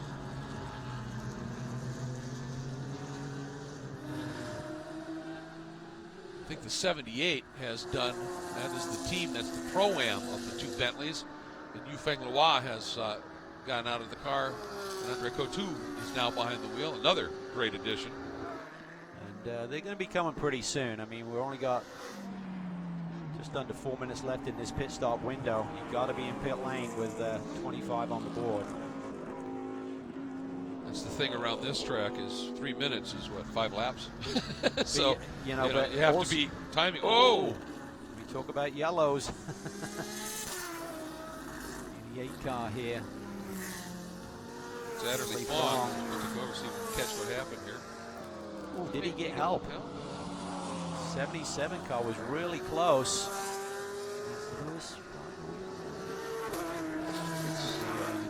I think they made a stop, so that might well be. Udell, so maybe he came up on Adderley as he was just getting back into a rhythm and got caught out. Boy, and he gathered it up, Adderley did, and just split Long and Spencer. So Spencer once again finds himself chasing here, and he closed it right back up again, so that'll frustrate him. Well, there comes a point here, Greg, where you don't want to roll the dice too far. Boy, Adderley just did a nice job and just opened it up a little bit to let Spencer through. If you're suddenly going to hit traffic, you may take the option to just come and just risk the threat of a yellow. If you suddenly just get bottled up in traffic or there's a big angle in front of you, you don't want to suddenly lose 2 or 3 seconds on your in lap. So they'll be conscious of that, and sometimes they'll just say to the driver, you make the call. Ultimately, if you're in a ton of traffic and you need to come, we'll be ready for you. You know, once we're inside a lap or two of making that pit stop. There's Eversley in, and we're within 2 minutes of the window closing. So the question now is if Long is going to come in, or does he stay out? And Long stays out one more, as does Spencer. I think they'll be in next time by. I think they theoretically could go one more, but that would be cutting it awfully close. Suddenly you had a quick spin or something, you know. Absolutely, 52 seconds from pit lane and you spin off the racetrack and lose 10 seconds, you get bitten really easily. So I'd be surprised if they cut it any more than this lap. And all everyone's hoping for is exactly what happened with Michael Cooper in the last round. And the 31, you see the yellow Ferrari there with now the black bodywork on it. That's the car that had that off in practice just a little bit earlier today. Good to see it out and running, but I've got to believe this time Pat Long and Spencer will make their move into the pits. 26. They could theoretically do another lap, but that would be really, really rolling the dice. Yes. Now it's down to the teams. Oh, big stack up there as they hit that pit lane speed limiter. It's 35 miles per hour. And now the pressure's going to be on. I told you that the pit lane delta is shorter here, Greg, but for Dane Cameron and Spencer Pumpelly, they're really working hard on getting that driver change done. Let's get down to Jeff. Well, Pat Long brings the Porsche right behind him. Second place, Spencer Pumpelly brings the Magnus Audi. It's going to be a battle here to see who can time this perfectly. They have to be exactly on the numbers. Nice and calm here in this Wright Motorsports Park. Mark Lieb getting into the car, hooking the belts up, hooking the net up. The door is already closed back on the Audi there in second with Pumpelly out of that car and Dane Cameron strapping in. They're going to look at these sides. And let's think about this. If you wanted to cut it a little bit tighter, that could give you the lead right now, or the track position certainly. So how much do Magnus want to roll the dice and try and jump that Wright Motorsport car? John Wright will see if the Audi goes, and he'd probably just send his car. There they go. Magnus leaves the box first. John Wright and that team responds immediately. They had to go, otherwise they're going to lose track position. So the question's going to be, now that they've broken the beam and pit out, again, it has to be at least 60 seconds, and it looks like they are good at this point. So a good stop at 62 flat on Pat Long and 63.1 on the Magnus car. And trying to see if that may have been Shine. May have been the other car. Yeah, I suddenly saw the Wright Motorsport Porsche behind. There's Mark Lieb. Then you're going to see Spencer, and then I think you're going to see the 16 is what happened there. And, of course, that because the car started by Shine, now turned over to Jan Halen. Dane Cameron now behind the wheel of that 4 machine, taking over from Spence. And I saw Mark Lieb yesterday in the Wright Motorsport Transport. I said, nice retirement. He said, yeah, Pat keeps calling me up. got me to Bathurst. We had a great run there, and he said, come on, come and join me this weekend. I don't think he'll ever be retired fully. Not fully, no. But I'll tell you, I mean, watching that stop with those two cars, two exceptionally gifted GT racers climbing out and two international champions climbing behind the wheel to carry on the battle here, that's pretty special stuff. It really was. Mark Lieb into the climbing S's. Gotta believe he's got a little track experience here. It may have been a few years ago. Yep, he does. Certainly. Knows the racetrack, and that's what you're looking for. You don't want to be. I mean, Lime Rock takes total commitment, but it's not the most difficult track to learn because of the simplicity. There's not many corners, not a ton of elevation change like at Canadian Tire Motorsports Park. So it's one of the easier ones to learn, I feel. But getting that last 10th is tough. It's tough. And most importantly, Greg, I think you want someone who's been here and raced here, because it's not so much your pace, it's reading traffic, understanding the scenarios that you can find yourself in. By the way, the number 3, the red Cadillac AT-SVR, Johnny O'Connell started, Ricky Taylor behind the wheel. They made up a couple of spots in that pit sequence window, and Dyer is the guy who lost a spot or two. Now Johnny Kane behind the wheel, that number 6, but there may be an issue with that time. When you looked at the pit times on it, that was so short, by almost 5 seconds. You've got to think maybe there was a glitch or something, because they're not going to make that level of You mistake, wouldn't think so. Yeah. No, it's they're one of the best in the business in terms of strategy, so you don't see them getting it that far wrong. And now you see the number 14. That is James Safronis. Oh, lock up there. That was close. One of the Acuras getting in there really deep and had to take evasive action. I'm not sure if he had to go straight in the end. Just lost a ton of time. Oh, look at that. Tom Dyer is now been pounced on by Johnny Kane, and here comes Alvaro Parent looking for a way by as well. One mistake on this track, it just kills the momentum so badly. Oh, Kane didn't get a good run there through the downhill. He looked to be slow through apex speed there. I think that little bump he had with Dyer probably messed up his momentum and kept him pinched a little bit. And Dyer was in big recovery mode there. Yeah, right there, that little touch. Johnny had to go through it. He had the head of steam, and Tom didn't want to give it to him. He kind of gave him 3/4 of the width of the car, and Johnny poked his nose through there. Keep in mind now that number 14, that is a Pro-Am car, third in the class still, not down a lap essentially, but Matt Halliday behind the wheel, so he's a superb talent as well, so it's not like he's going to be hurting for pace. You can see him at this stage absolutely hounding Ricky Taylor. Just up in front of this group, or what, just disappearing down the hill in front of this group. Just getting the call that the number 6 is going to have to do a drive-through, so apparently that short was correct. And also we're going to report the 007, that's the Am car, the 007 Aston Martin, Drew Riggets, and Chris Wilson also a little short on their times as well, apparently, and we'll have to do a drive-through.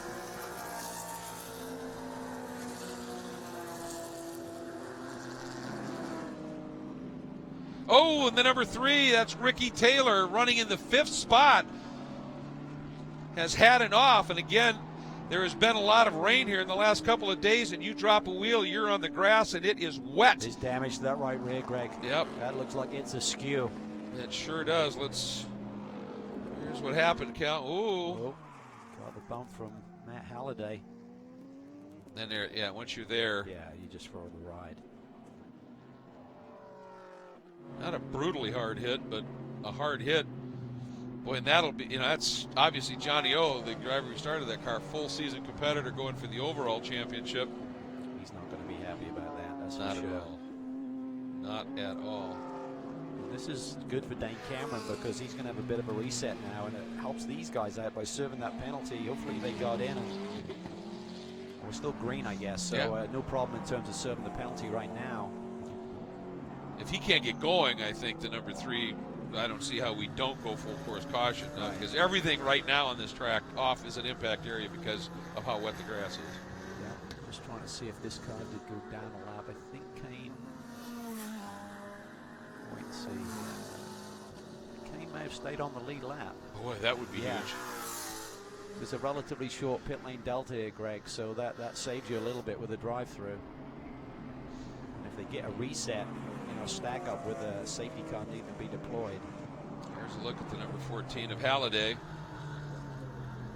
See how the stewards We're getting we're getting a report. The only reason the number 3 isn't moving apparently is that something is just stuck on one of those tire bundles, and he doesn't want to drive off and just rip it off the car. But well, certainly Mark Lee got up to pace a little bit quicker than Dane Cameron is, but now it's kind of settled, and Dame's a bit quicker than Lee on the last lap. And if we got a reset, maybe he'd be good to go in terms of attacking the 58 car for the lead. But again, it's all conjecture until we see what the 3 car is able to do in terms of getting Ricky Taylor out of that tire bundle in turn 1. Full course yellow has just been called. Full course yellow, picking up the number 58 of Mark Lieb. There you see the Cadillac ATS VR staged at pit out, and will pick up the race leader. And yeah, I mean, for a couple of folks here, this is going to be tremendously helpful, like you said, for Dane for that little bit of a reset. But it's a double-edged sword, actually. Truly. He's going to be right on the leader's tail, but he had 14 seconds on Ryan DL, which is going to go away. I'm not sure if there'll be any lap traffic between them. Ryan's not that racy, though, right? Yeah. And then Jordan Taylor. And then Barnicoat, who's another look at it. He was a long way down the inside, and I think Ricky could have given him a bit of racing room. I mean, to make any pass there, you're not just going to clear someone. So, again, we saw it a little bit late in terms of how they got to that point. But I'd certainly say that, you know, Matt had kind of established himself a good 70% alongside Ricky when they made contact. And it wasn't like Matt went up into him. Exactly. Take another look at it possibly, but I'd say that was just a racing incident in terms of no fault really on the 14. Yep, and just looking at it here, another car that's really in that pit stop sequencing in that window, the 93 Acura, now in the hands of Mark Wilkins. You remember Peter Cox was outside of the top 10, and now that car sits 7th. Yeah. They've done a superb job. Without Dyer's little bobble, they'd have been a couple of positions further up the road. And by our reckoning here, just watching as the field comes. See how they stack up here. So there's Long as a Bentley, but there's okay, so Dane's got a couple of cars between he and the leader, but then there's a stack of cars here between Dane Cameron now going through the shot there and the number 4 Audi. And the next car that's in position is the orange DeVilbiss Mercedes like there of Ryan DL. So Cameron's not going to be able to put the immediate pressure on Mark Lee for the lead, but he's not going to have immediate pressure from behind either. Right. Just looking at it here, am I reading the scoring monitor right there? Right now, the top 4 cars are a lap unto themselves. That's reading. Yeah. I don't. Which is kind of a. Yeah. Kind of a surprise to me. Yes. And we're just hearing from race control that Barnicoat, actually now Parent, was able to get around the number 43 of Dyer, but they're saying that may have happened right after the full course caution came out, so they may get that spot back, possibly. Okay. So, which would, actually kind of plays into what you were talking about. Looking at the back of that number 3. Yeah, the right rear just looks like it's got massive toe into me. Does it? Absolutely. If he went in at a bit of an angle, backed in and just managed to crumple up and push the backside of the tire forward, in effect. I think he did that. Here's your GT Cup leader, the 55. That is that Super Trofeo Lamborghini Huracan from Dream Racing. And it's Alessandro Brisson now behind the wheel, and right behind him, I think, is the 017. That is Trent Hinman in the Case-It Racing Porsche. And he is leading in GTS in the Pro-Am category.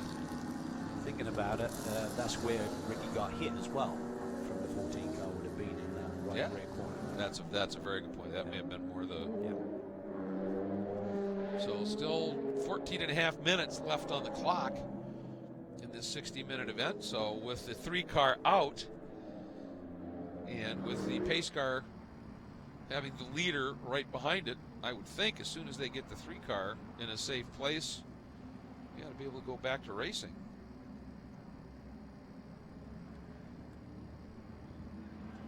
I'm with you, Greg. I don't quite understand. Let's see if time is scoring in those cycles because his other car is a long way back.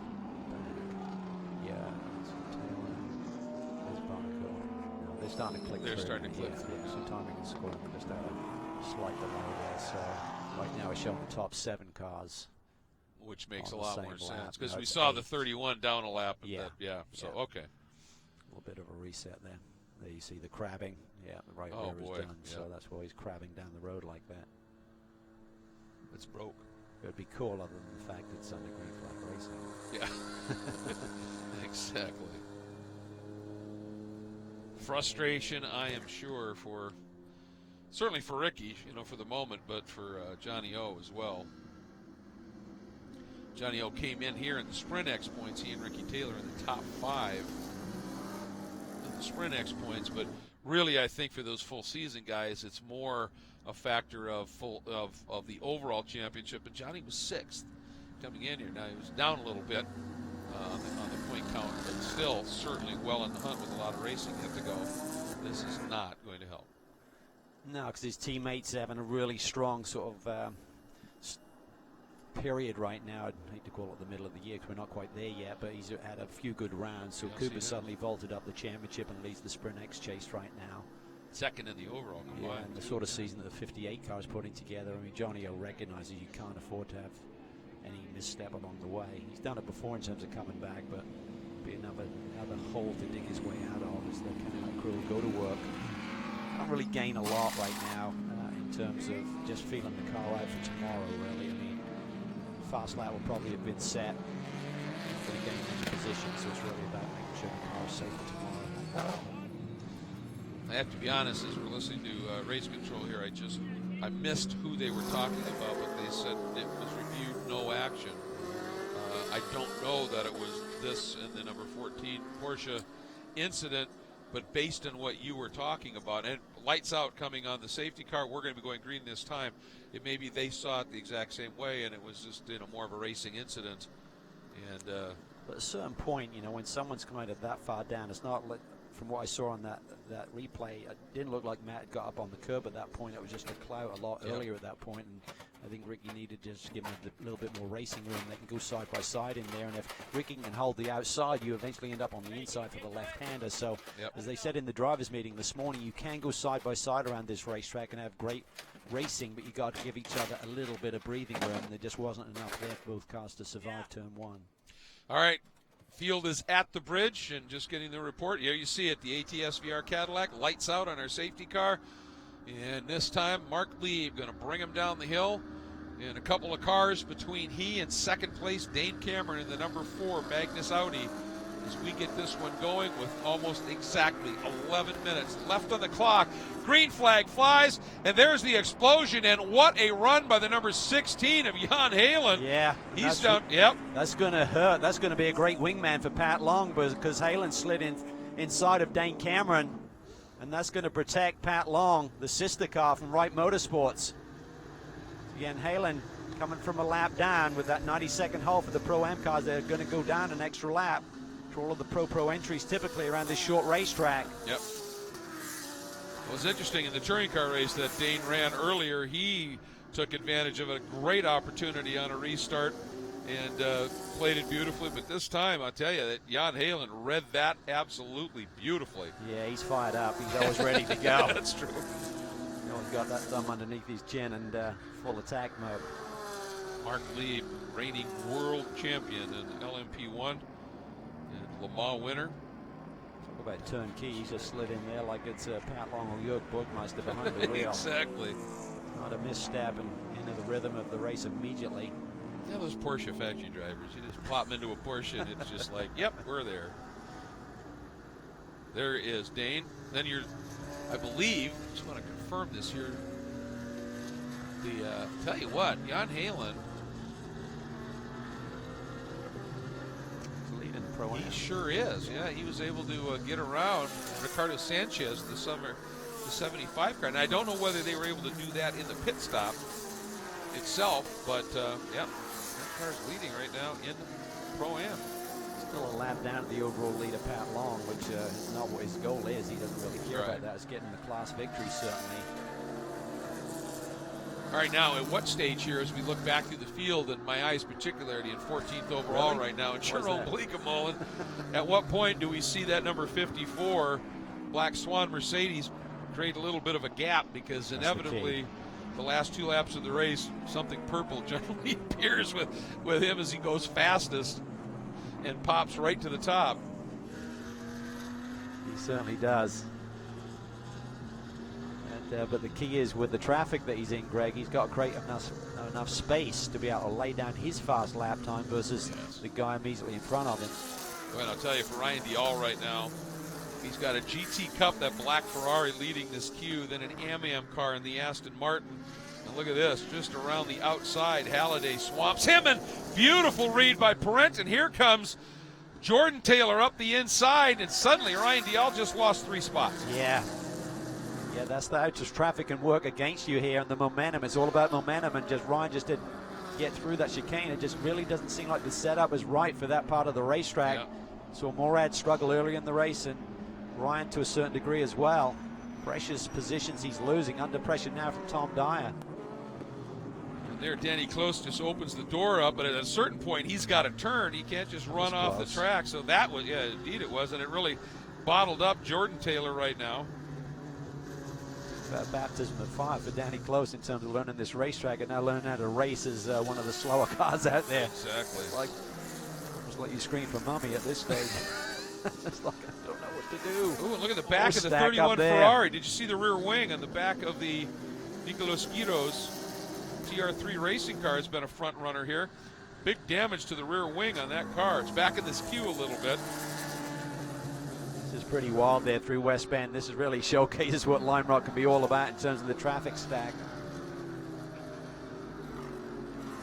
So obviously just some awfully close quarters racing. See if we can pick that up as it comes through here. Oh, there's damage to the front of that car too. So looks like he's been in a sandwich here. Yeah, he needs to get in because he's going to go for a ride here. He's probably getting a little bit of downforce still from the right side of that rear wing, but if that disappears on him, they're going to be running out of body parts here pretty quick. There's a lot of new carbon bits on that car. Ferrari's had a couple of tough weekends with Alex Riberas having the big crash up at Canadian Tire Motorsports Park. Couldn't see any action that weekend, couldn't get the car fixed for this one, so they're effectively out the SprintX Championship in terms of a position. We'll see when they rebound and come back. Boy, look at this. It's Dial just now able to get through on the 007 Aston Martin. And let's check down on pit lane for what could be a sketchy development, Jeff. Yeah, starting to get some raindrops down here, guys. There's definite water in the air. I don't think, unless it starts to downpour, we'll be affected right now, but there is definite rain in the air. Well, the good news is you've got a full field of cars out there, Jeff, and also they've got good tire temperature from those Pirelli P0s. So there's a lot of misting this morning, and when the cars weren't running, the racetrack got damp pretty quickly, but with cars running out there online, Greg, unless, as Jeff said, it really gets heavy, we should be okay in terms of keep pushing hard there without any real problems for the drivers, but you got to be on your toes. Yeah, well, these Pirelli P0s, when they're heated like that, it's just that real light moisture on the track. It'll help evaporate it off pretty quickly. But offline, you can find some moments here. See those two Acuras up in the top 10. Dyer, the 43, Mark Wilkins there in the 93. And off a top 10 result at Canadian Time, I think they finished 8th. Yes. Up there, so starting to see the form we expect in that group. Number 3, boy, I'll tell you, that Cadillac Racing crew, they get it done, and this might be an exercise in just trying to get a good lap in here. Yeah, boy, Ricky doing a nice job, and he's just not trying to get in front of cars that might be racing. Right here on the rebound. Boy, what an opportunistic move when Dial got bottled up, and that's what they needed after what happened to them up at Canadian Tire Motorsport Park to put themselves right in a potential podium scenario here. Well, when they finish, they're finishing well. The problem is they've had a couple of DNFs. Yeah, that's the issue. Really hurt them. Those 0 points go as deep as this field is, and you get classified on all of the GT cars, Greg. So it's not just the Pro. It's based on all of the GT cars out there with a stacked deck like we're seeing in these SprintX rounds. It really hurts you. You can see a little bit of moisture on the lenses now. Some of the cameras around the track as we are now 4 minutes more minutes remaining here in round 5 of the Pirelli World Challenge SprintX Championships at Lime Rock Park. Lead at the front is just over 5 seconds. Mark Lieb continued to lead from Dane Cameron. Cameron's been a little bit quicker on these last couple of laps, but that could just be Mark Lieb controlling things at this stage of the game, recognizing there's just under 4 minutes to go. No need to take any risk. And right now, the 58 car is the fastest lap of the day, set by Pat Long in the opening stint, just 100th, well, basically 4,000ths of a quicker than Spencer Pumpelly, but they'll start from the front row tomorrow with the 58 machine on pole as we speak. Let's look to see what Bleekemolen's done. Now he's got down to 52.6, but nothing down in the low 52 range. We've got a number of people in the 52.6s. Skiro is a 52.5. That's good. And that car's in the pits, so yeah, they're going to at least potentially have a decent starting spot here. 52.7 for the number 3 Cadillac. Look at this. This is getting interesting. Looking at the other. That's the 16 car. Yeah, so it's the sister car that Dane's getting closer to again. Yeah, margin what Pat about Long's down the road. They're going into turn 1. about 5.5 seconds right now for the 58 in hand. Excuse me, Lieb further down the road. That last lap, 2.5. Cameron closed the lead down at 4.3, but time is running out, and I'm sure Mark Lieb is just taking care of traffic to not make any mistakes and get taken out. Looks to me like we've got a gap here between the Acura and the Black Swan Mercedes. See what he can come up with. See if he's throwing one down this lap. I guess part of it will depend on, 1, the condition of the tires, and 2, the condition of the track. But it sure doesn't look like we've lost the track in any way, shape, or form here with this just slight bit of moisture. Yep. So we'll see what he can do. We'll be digging. He's the magician, that's for sure. He'll be up in the top 10, top 8 maybe. Yep. Maybe better. But no, Jerome would love to be on that front row to start tomorrow. Finishing driver today starts the second race of the weekend. In the Pro-Am category, you have to qualify your Am driver, and then he starts race 1, turns over to the Pro. Pro can then try and lay down a fast lap and get a good grid slot to start the race for tomorrow, and we'll get a fresh set of Pirelli P0s as well. Here we go. 52.69 was his best lap previously. Not there. 53.8. I think it's going to happen for Jerome today. It depends how much they've had to take out of their tires to get to this stage of the race. And this is a racetrack, Greg, that you do get high tire deg width. You're just really loading that left side all of the time. So unlike a normal circuit where you're sharing the load, so to speak, between the left and the right side, it's going to be hard to lay down a fast lap at the end of a run here. So no surprise that the opening stint drivers did, quicker lap times than some of the times we're seeing here in the second stages. Into our final minute. The number 58, we're getting the report, white flag next time by, when Mark Lee brings the Wright Motorsport Porsche Consulting number 58 Porsche underneath the start stand next time by. There's a look at the number 9 running in 3rd right now overall. Great result. Great result for truly. Those guys. They really needed to get some points. It's not going to help them in terms of chasing down Pat Long in the overall championship for Alvaro Perrin, but podium run is nice. Dane Cameron second in the Magnus car. Here we go. Down through the diving turn. White flag awaits Mark Lieb as we start our final lap here in round 5 of the Pirelli World Challenge SprintX Championships. And boy, there is a look at John Wright himself, the brain trust, the team manager, pretty much Wright Motorsport himself right there. And boy, he gets it right an awful lot. Yeah. Wow. It's impressive. He's on top of it. Yeah. He's really looking at every aspect of their game, and they're executing, and great driver lineups and great support from Porsche, and the car's working well. As we said before, Greg, it seems to be strong at all of the circuits this year. It really does. And to a point at Canadian Tire Motorsport Park, he said, we missed it a little bit because we may have wanted to stay out a little bit as well. Certainly the number 8 Cadillac proved it right. Well, one thing he doesn't make the same mistake twice. They played the strategy to perfection. Yep. Down the hill comes your reigning world champion, having taken over from one of the best in the business in Pat Long. And number 58, Wright Motorsports, earns another win in the Pirelli World Challenge. Porsche wins at Lime Rock Park. And there is a very, very happy crew. A little bit frustrated after Canadian Tire Motorsport Park, and the Champagne and Victor Circle will wash that away nice and clean. Well, they've shown in the past, Greg, they know how to rebound and Yes. regroup and dig deeper and come back out strong. They did it superbly well this weekend. This is a tough weekend. Yep. You see Bren there finish off that podium run, so he finishes in the 3rd position. 2nd podium out of 4 SprintX rounds for he and Ben Barnicoat. You'd say, well, that's got to be great for the points. The problem is they didn't finish the other 2 so far. Yeah, it's podium or bust. Yes. That's the way it's been, and generally not be of their own doing, which is doubly frustrating.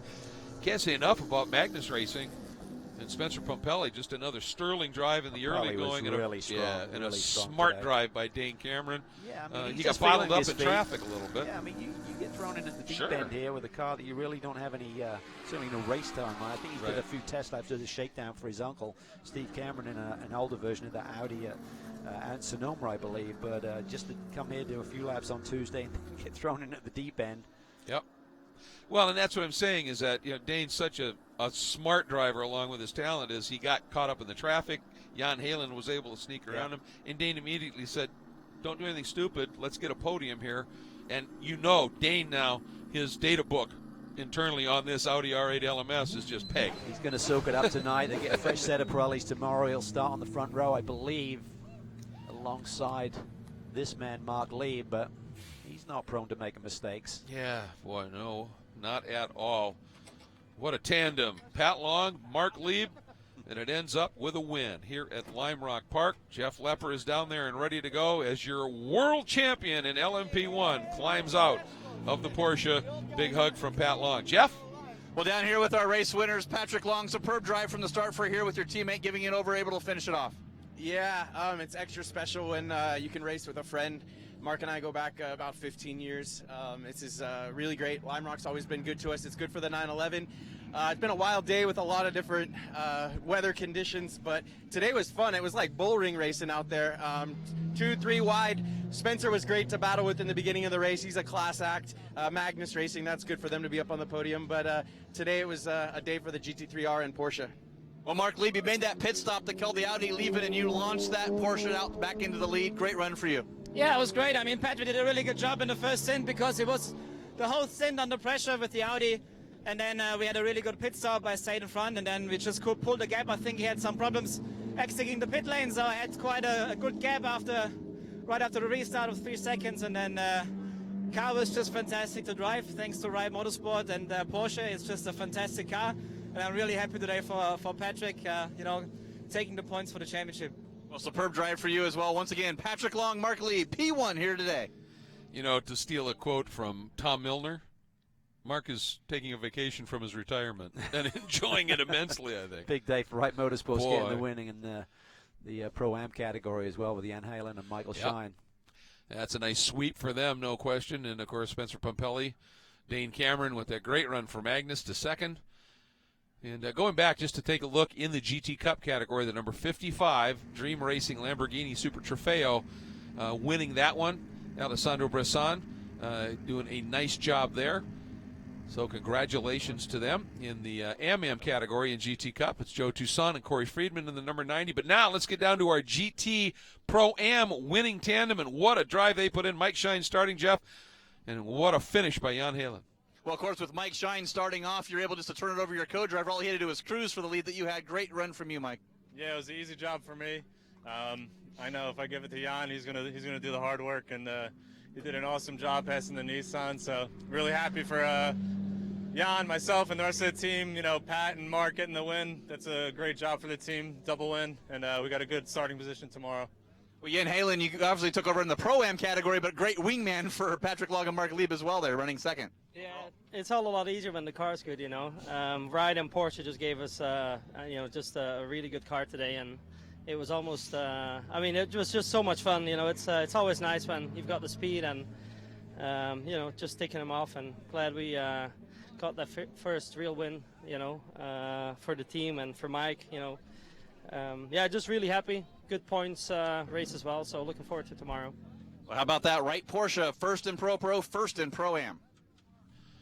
Absolutely. I mean, it doesn't get a whole lot better than that when your team shows up and ends up sweeping the two top categories in the run here. And as Jan said, it's awful nice when you got a car that's that good, and it clearly wasn't it? They were hooked up, had a good test here on Tuesday, and put it into effect here today. But you still got to execute. You got to get it right. Strategy was key, and 2 class victories here, including the overall, was superb for that group. And just a welcome back once again, finishing second in the GT Cup category, the number 95 Tool Racing Porsche, Eric Joyner starting, and Andy Lee, another podium in World Challenge. That is so great to have Andy Lee back behind the wheel with us here. In the GT Cup Am category, the number 90 Porsche of Joe Toussaint and Corey Friedman, getting it and putting it together. Third on the podium, by the way, in GT Cup Pro-Am, Marco Radicic in that Ferrari, the Ferrari Evo from the Ferrari Challenge Series. Great to have them back after the problems that they've endured since St. Pete with Denny Close. Great run for them to complete the podium. And in GTS, in Pro-Am, it is Trent Hinman in the 017 doing a superb job, as always, with Adam Merzon. And in GT-Am, Chris Hall and Alan Brynjolfsson, the first time driving the Ford Mustang, and they bring home a win there. So just a absolutely superb run by everybody. We're going to just wrap things up here, but don't go far, because in literally just a few minutes, we are going to have the next round, round number 7 of the GTS Championships for the Pirelli World Challenge, as racing continues here at Lime Rock Park.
Welcome back to an ever-changing Lime Rock Park as the Pirelli World Challenge Championships are at this storied, historic, legendary venue.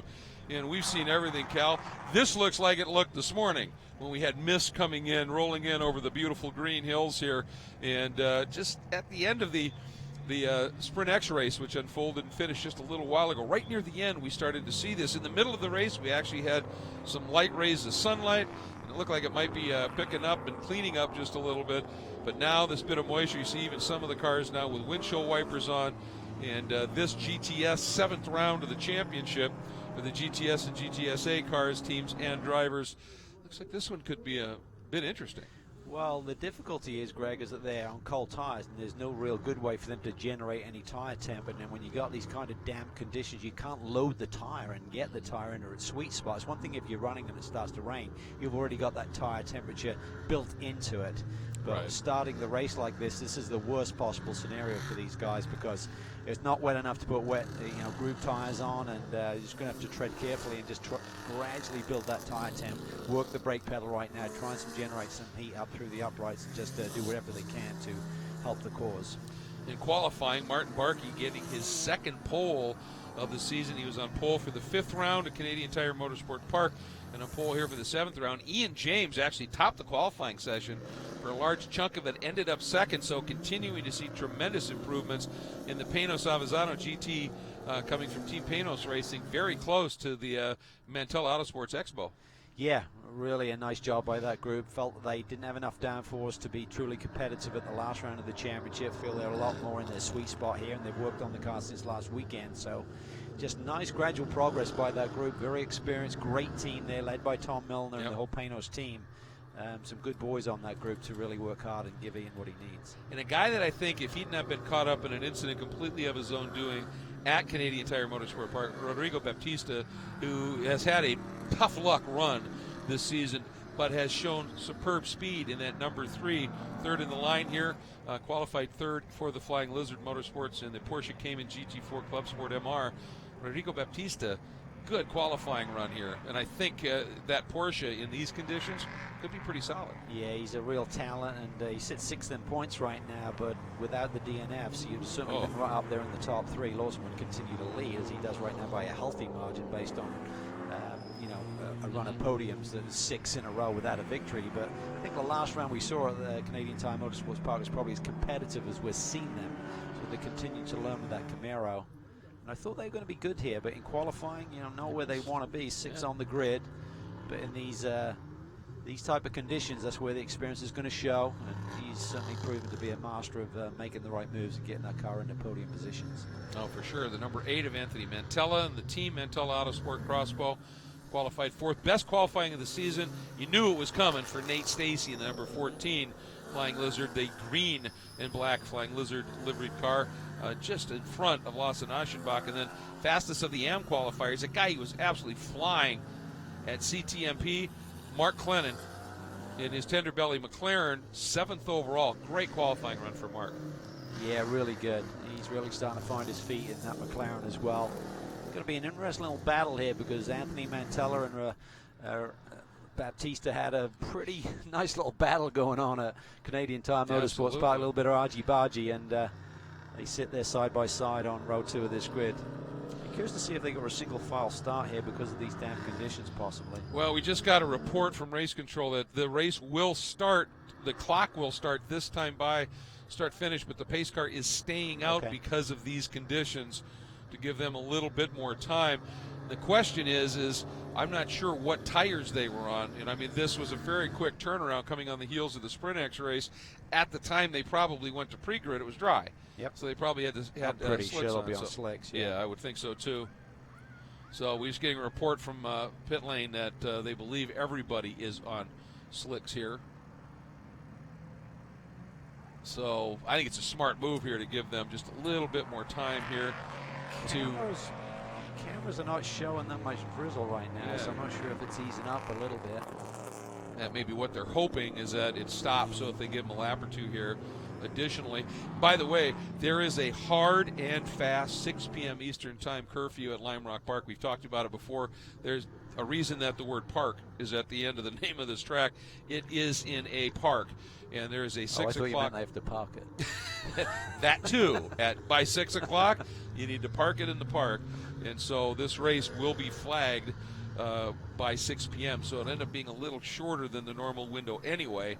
And now just letting them circulate here a little bit. But if everybody, as we've heard, is on slick tires, this is a smart thing to do to give them a little bit more feel.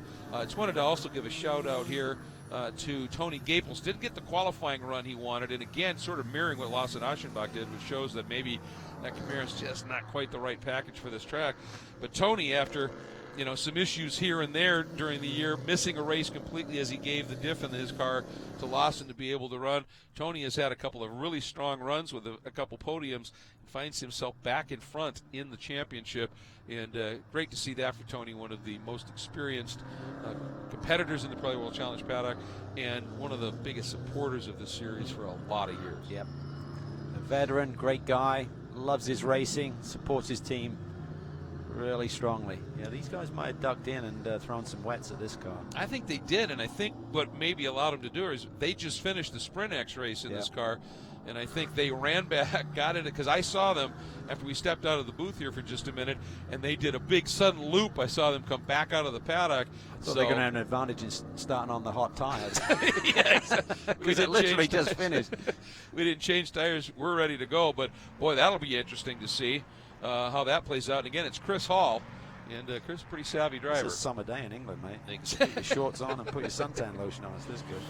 Exactly. I mean, he's rated as an AM driver just because of the FIA rating and the age thing, but he hasn't lost a whole lot, I don't think. So this is going to be interesting. Clennon Castle's in the 018. Case-It Racing. Porsche sits in the second spot in GTS-A. Third, George Kurtz, who was very impressive up in Canada in the 04 CrowdStrike GMG Racing McLaren.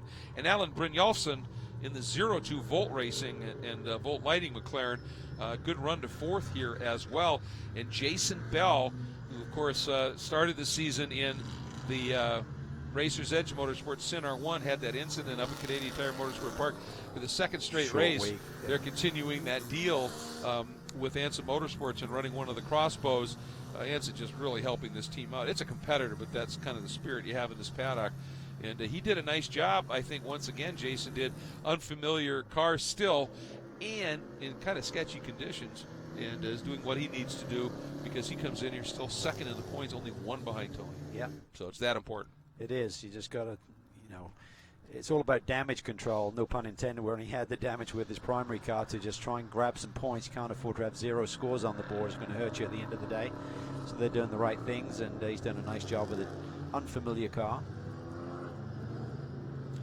You just got a call from race control to the pace car to pick it up by a little bit more speed, so that generally is the indicator that we may be getting close to having this one go green. There's definitely a lot of mist in that air, though, isn't it? The key is if the race cars can keep up with him when he speeds up. That would tell you how bad the track is on the slick tires. That's a very good point, yeah. And if the double or the 077 there at the back in the hands of Chris Hall is on reins, this could be a big day. I remember being at Sebring once in the 12-hour and on slicks and deluge, and they sent the pace car out. We couldn't keep up with the pace car. They escaped going straight on, so it's fine for you to say speed up. Yeah. All right, go with the pace car. I'm trying, mate. Lights out on the Cadillac ATSV safety car. Here we go. Martin Barkey, there he is in the MBRP Performance Exhaust Mantella Autosport Crossbow. What he may be able to do, he's got enough gap here to have a little feel into the uphill in terms of pushing the car a little bit, just seeing what grip level is there. And it's hard right now just running at this pace to know exactly what you're going to be getting underneath you when you get down to turn one and start that first green lap. Now, just a question here, Cal. It's cool here. It's also obviously damp. The Crossbow very light, and it takes a while to get heat into those tires. That Panos behind it, that's a car that might be pretty strong early. Yeah, well, another Englishman is comfortable with it. So, yeah, I've got a feeling this Panos could have something here, but new day for everyone. We'll see what happens. Well, the questions will be answered here in a couple of corners through West Bend. Yeah, because we thought about rain at the last round of the championship. Never happened. Remember, it dried up for the Sunday race for GTS. All right, into the VP Racing Fuels acceleration zone. Barkey leading him around, single file start. The Pano sits in second. Barkey rolls into the throttle. He's going to have to get defensive. Yeah. And we are racing. And here goes James. Pops to the outside. I think James is going to drive right around him here. Oh, Barkey takes it in there deep. He just gets it turned. Nice job Just there. enough. Yeah. Baptista already a gap back to Mantella. They're just treading so lightly right Exactly. now. You're just squeezing so gently on that throttle application. And the steering inputs, everything has to be so smooth right now, Greg, in these conditions. Can't really explain to the viewers how touchy it is in terms of slick tires on this damp racetrack with no tire temperature. Tread carefully. So slow hands on the wheel until you need a quick reaction to make the save is kind of the... Then arms and elbows. Exactly. Just tiptoeing through the climbing S here, running this configuration for the GTS cars. There's a look at Lawson Aschenbach. Going to try and get a run on Montella as Baptista gets a run. That was sweet. Yep. Up on that curb. Baptista was saying, what is the deal with these Mantella Autosport guys? I was duking it out with them as a teammate, Barkey's teammate, Anthony Mantella at the last round. Yeah, well, they have to make it possible, but they don't have to make it easy. Yeah, and Barkey wasn't quick enough to do the block. You're allowed to defend and choose your line, and he was a little bit late to the game there, so he had to give that inside line to Baptista, who moves up to the second position. Right behind this battle, look at that, Lawson to the inside of Mantella. And I thought he had enough of a nose ahead, but Mantella is working the outside there. Lawson's not giving it up yet, is he? He's going to try, you know, if you can get to the side, not going to happen. Anthony clears him. Yeah, Clennon's doing a superb job. Yeah, McLaren is working well in these conditions, and Mark's doing a great job behind the wheel as well. As now, see there, Aschenbach has a little bit more poke. He's going to try and get to the inside in the brake zone. Anthony protects. Baptista now. He's hanging out there. He's going to put the pressure on Ian James. This is like playing hockey on an ice rink without skates. Here comes Lawson. He's down to the inside now and gets through on Mantella. Yeah, and they're starting to intensify with the precipitation, Greg. It's going to get really wild here. So you guys really venture on what I call the rain line, which is kind of that outside groove where you're kind of off the normal racing surface, which is very smooth and got the oil down. You kind of look for the aggregate. Look at Stacy. Nope. Mantella dissuades him nicely. Sticking to the normal line, it looks like, so maybe this racetrack doesn't provide enough delta in terms of the grip by going wide. Sometimes what you're looking for is just to hear those marbles hitting the inner fenders. That means you're on the rain line and can pick up a bit more grip.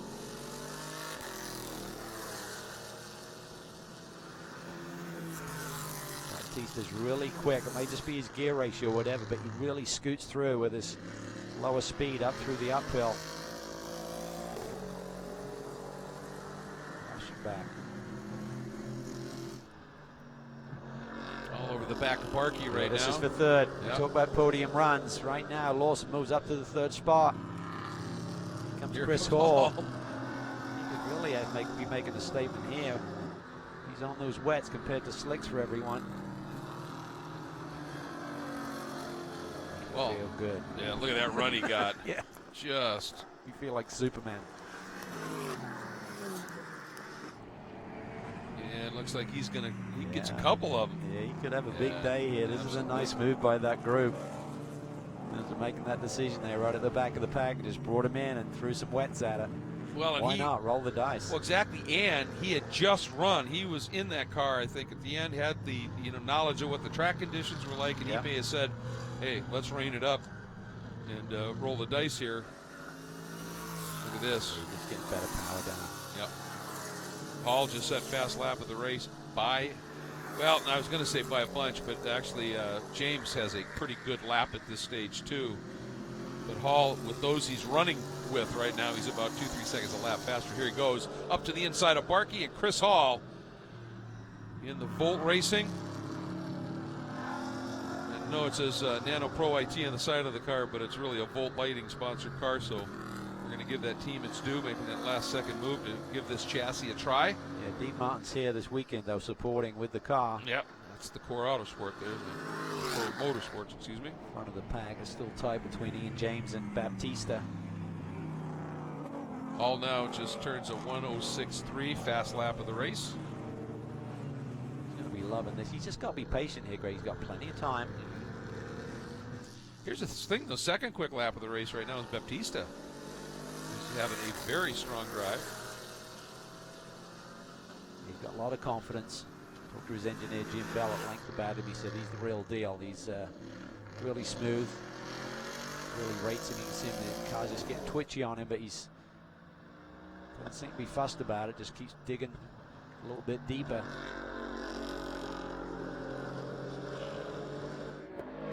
These guys will gradually be getting those tire temps up a little bit more. Seems like they're speeding up versus slowing down now again.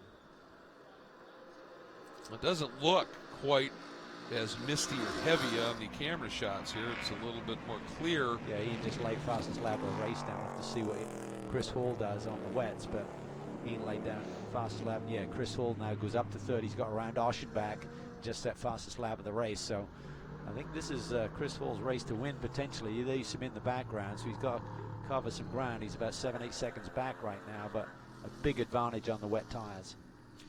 Well, he's got time, and with how quick the laps are, if he's running a second a lap faster than those guys in front, which he is close to that, about a half-second lap faster, yeah, he's definitely got some opportunity here. He does, and you can see the spray, so that's going to stick around for a little bit. Even if it's not on the racing line, he can then go and search for it if it should start to stop raining. That's the key, is keeping them cool, Greg. It's not just the amount of grip that's going to give you on line, but just not overheating the tires. And you need some down the straightaways, find some puddles, find some dampness to keep them cool. It's just an immensely softer compound than a dry slick, so that, I mean, yes, the Sipes, look at this, Baptista taking a look down to the inside in a big bend, and James able to cover it here, and gets it to stick as he turns in.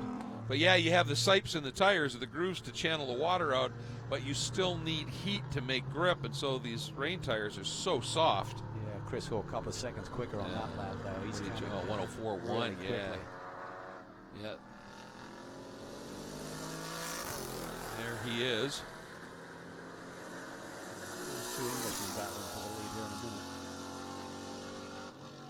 You keep going to that. Is this a point of pride for you? You've been here a while, mate. Waving the Union Jack here. You can just hear, I mean, he can just be more aggressive on the throttle. Yeah, it's huge. Just able to push it hard. Ooh, that's close. You're in a different league, literally, so he's just got to be patient and let the guys come back to him. See what he does here. I mean, visibly closer, certainly. Baptista gets another good run here, but this time James. Been showing good straightaway speed the last couple of rounds, so a few BOP adjustments, balance and performance adjustments, where they tweak the technical specs of the various manufacturers in the championship to try and create an equal playing field, but the Cayman seems to be getting back towards the benchmark which it was really supposed to be for this class. Exactly. And interestingly for James, I mean, if there's been a weak link in this Pinos Avezzano as they are developing, let's be honest, it's a brand new platform, so you expect to have, some of those new car scenarios. Here's Baptista. Baptista down to the inside. That's tight. He gets him. That's it. Nice. That's the lead. Well, and I think Ian was held up just a little bit by Bill Ziegler. That's the first lead for Baptista this year, isn't it? I think so. Absolutely. And that, look at how much it slowed them both up. Yeah. So Hall's closer still. So you have a look at Ziegler. So this is it. But anyway, what I was going to say with the Avezzano is it tends to overheat the gearbox a little bit sometimes and have some issues with that. Well, it's so cool here, and in the wet you're not throwing anywhere near the torque loads through the drive line here. So this will be a nice opportunity, but now we'll see what he's able to do and if he can use traffic now, James being to his advantage to try and get back around Baptista. But at this stage right now, Chris Hall is coming, and he is coming with some serious speed. Jeff, obviously rain tires making a huge difference right now. They are right now. If you look down here at this Pirelli P0 tire, a very soft compound, very sharp edges in the grooves to channel all that water out compared to the Pirelli P0 Race Slick. But if this starts to dry out, these big chunks of rubber right here will start to get hot. They'll heat up in the center and start chunking off the tire. So it could be good right now, short-term gain, maybe a long-term loss if it starts to dry out. Yeah, that's a very, very good point. And of course, maybe the one thing working in Chris Hall's favor here, if it dries, this race is not going to go to full length just because of the curfew here. So just a number of things maybe tumbling that team's way. And you know what, with the struggles they've had in 2 different series this year at this stage, you know, maybe it's just finally a little bit of karma is just saying, you know what, we're going to let them have a day here. Boy, but Baptista, now that he's out in front, he is throwing down some relatively impressive laps here. Yeah, across the stripe there, looking at the VMAX, the top speed, 130.8 for Baptista, 131.0 for Ian James with the Panos, and 131.5 miles per hour for Chris Hall and Mustang. And some of that is just the ability to get onto that front straightaway with some pace. So it may not just be power or aero efficiency of the Mustang, it may just be that wet tire helping him get onto the straightaway with exit speed.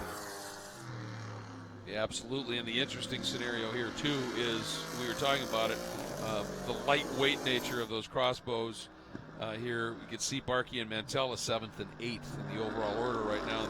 They're just not getting heat in the tires, and they don't have enough weight to just generate weight-related grip either, so they're struggling just a bit here. Clennon having a nice run as a result, up into the top 6 overall, leading in the AM class in the McLaren, number 62. The problem for the crossbows is that's where all their advantage is through the corners. So if you take that away and then they're a little bit light in top speed, it doesn't create a good lap time for them. So they'll just have to live to fight another day. Unless it dries out, then they could start to come back at the pack. If we saw a caution or something, that would stack everyone back up again, get them back in the hunt.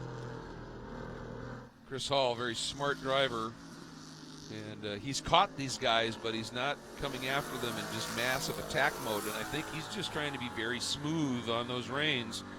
Well, he's smart. He's got to think, you know, I can't just afford to burn them down and then have nothing left to defend with in case it should dry out. So just set fastest lap of the race on the last lap. So he's certainly got pace, but as you said, the difference is not as extreme. And I think that's due to the front 2 cars just getting a bit more tire temperature, even though they're slicks. Good little scrap here as Stacy leading the the group here. This is Stacy, who has worked his way around Aschenbach, so that was a nice move for 4th, having a great run. But Jeff, the family from Mark Lennon has to be just thrilled with the performance he's putting in right now in terms of leading A and great run overall.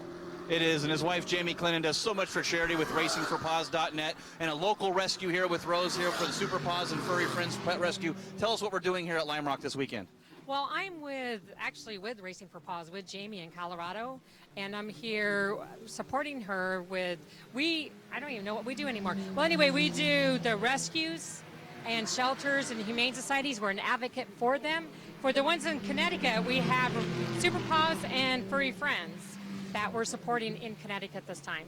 What a great charity here with racingforpaws.net. Make sure you go check that out. And Jamie Clinton, a longtime supporter, can't be out here because she's ill as well, but Mark Clinton trying to get that win for her. Absolutely, and Jamie's so involved with that pet rescue Racing for Paws program, and I know she's watching this, and just great pride with what those organizations are doing around the country and certainly here in Connecticut this weekend, but also I know she's just immensely proud of what Mark is doing out there right now. And again, that's a team, they've had a lot of speed, Cal, but have had some of those niggly little reliability issues, and let's just hope it all sticks together for him, because he certainly has earned it. Boy, he is coming up and hounding. Yeah. And awesome. Well, that McLaren's always had strong straightaway speed this year, and one of the issues they've been having is with the turbo on the left side, I believe, just keeps coming loose on a couple of the different teams have had the same issue. Oh, it's a nice run there, and he looks to the inside now on Lawson. Beautiful. He's got the traffic to deal with. That's a nice job by Mark Clennon there. Read that beautifully and makes the pass.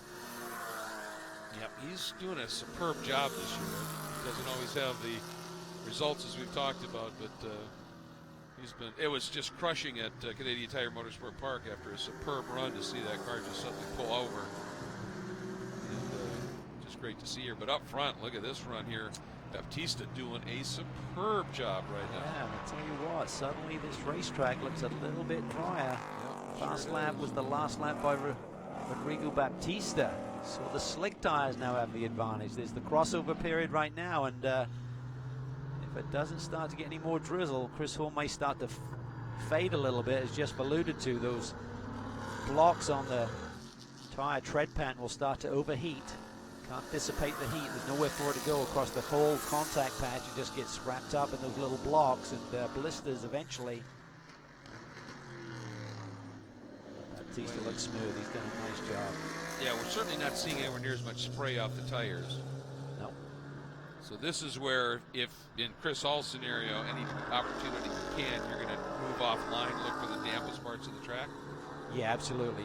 He's going to get to a point he's going to have to search for the dampness down there. You can't afford to go too far all over the racetrack and waste lap time, but there you can see him. He's out wide there, and you can see a little bit of spray, and as the line starts to dry out, they'll start to search for the wet line down this front straightaway. I'm curious to see if Ian James, as this racetrack dries out, whether he can respond to what Baptista is doing up front, but Baptista just laid down another fast lap. 103.0. 4/10 quicker than Ian. All still right in the mix at a 103.6. Stacy running just a bit quicker now at a 103.5, as is Clennon. Just based on qualifying in relatively dry track, I mean, Ian had pace in the painter, so I'm just thinking if this racetrack does dry out, can he suddenly find the sweet spot again in the setup? But again, with the weather the way it was, did anyone compromise in their setup so they're not going to have the same pace as if it was going to guarantee to be dry and run with that setup that they ran in qualifying? Well, you do have options, don't you? I mean, you know, if you're looking at it and you're thinking, well, it's going to be damp, but it may not be really bad, you leave the slicks on, but you may soften the setup just a little bit. Sure. And then, of course, if it goes full dry, somebody who's decided to really roll the dice and go with slicks and keep that platform pretty stiff, I mean, it just, you can see things just sort of tumble a little bit here in terms of which cars quick win. Certainly Baptista, impressive, though. It's great to see. He, too, has just had horrific luck. Yeah, we really thought he could be the main threat to Lawson for the championship. But just had a little bit of bad luck. Mechanicals got involved in some incidents. But Chris Hall now is dropping off the pace of these leaders by about a second a lap. Yep. Clennon second in the AM category. Remember, Hall is actually leading in AM. But Clennon sits second in the AM category. And his teammate in the McLaren, Alan Brynjolfsson, having a really impressive run since he just moved up another spot. Since third in AM and up into 8th overall. So great job for Alan Brynjolfsson in the Volt Lighting McLaren. Then it's Gaples, next up in AM, then Kurtz, and then Bell. Baptista is rocking and rolling now down to 102.4. Everyone else in the 3s and 4s. We got a nice little break here as James got caught up behind Bill Ziegler again heading into that climbing S, and it just allowed him to get a little bit more of a margin, and now he's just really been able to tap it, hasn't he? Yeah, he's looking smooth. He's found a nice rhythm, driving the car well, hitting his marks perfectly. Just that is not an easy corner in these conditions. He looks like he's on rails through there. It'll feel good when you start when the track starts to dry a little bit, Greg. It allows you to start loading the tire. That builds more temperature. It kind of snowballs in terms of the performance. And let's see now, Baptista into the 102s now, sub 102.5. Yep. 2.4 on that last lap. He may be quicker on this one. Let's take a look. Yeah, he was quicker still. 2.0. Oh, there's Ziegler. Looks like in the climbing S, Cal.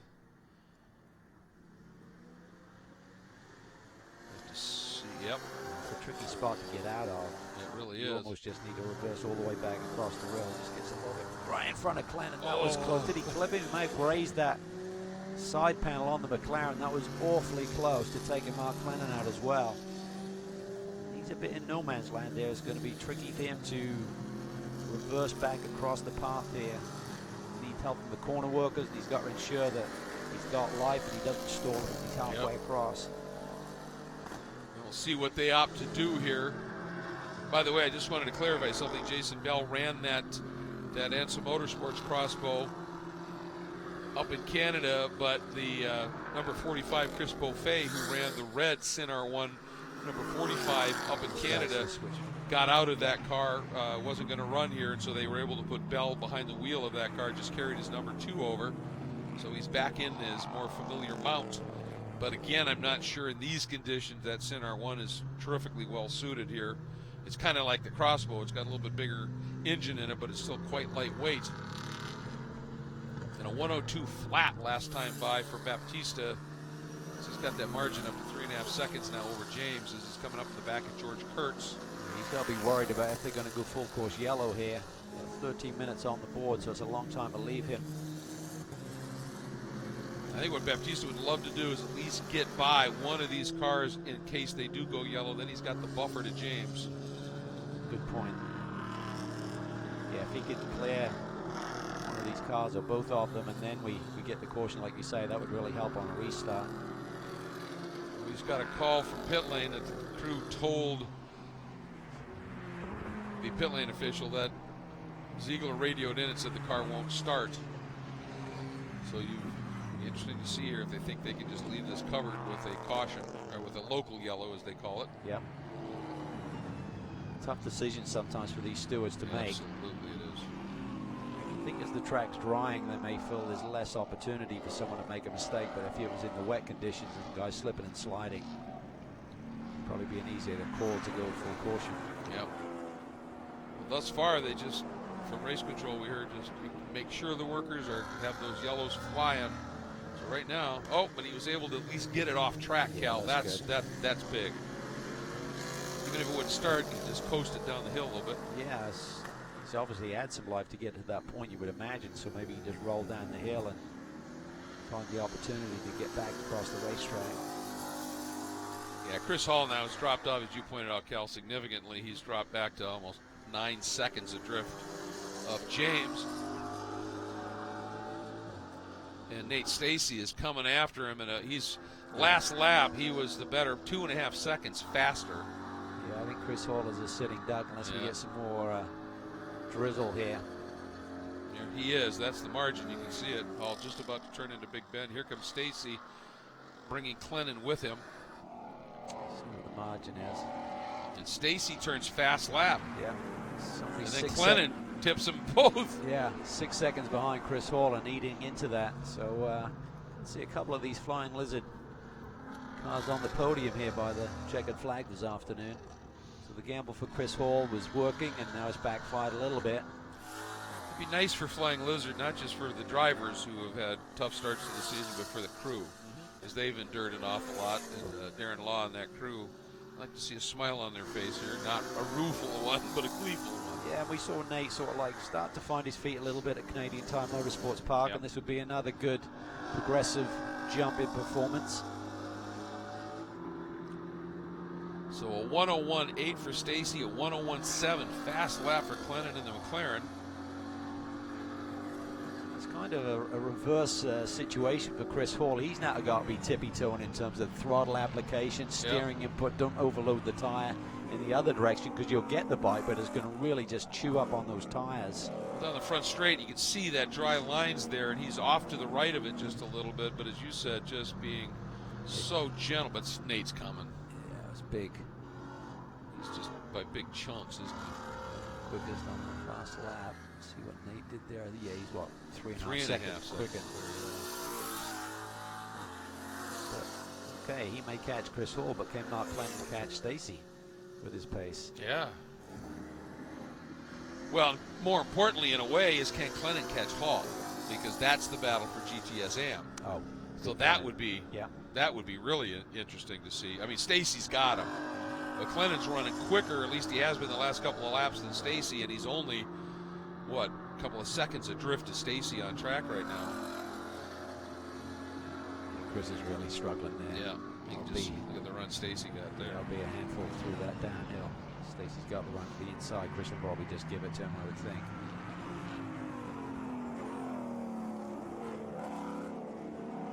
That's the wet line I thought we'd be seeing earlier in the race, actually, in terms of the guys looking for grip on slicks as that kind of cushion, as we call it. Right.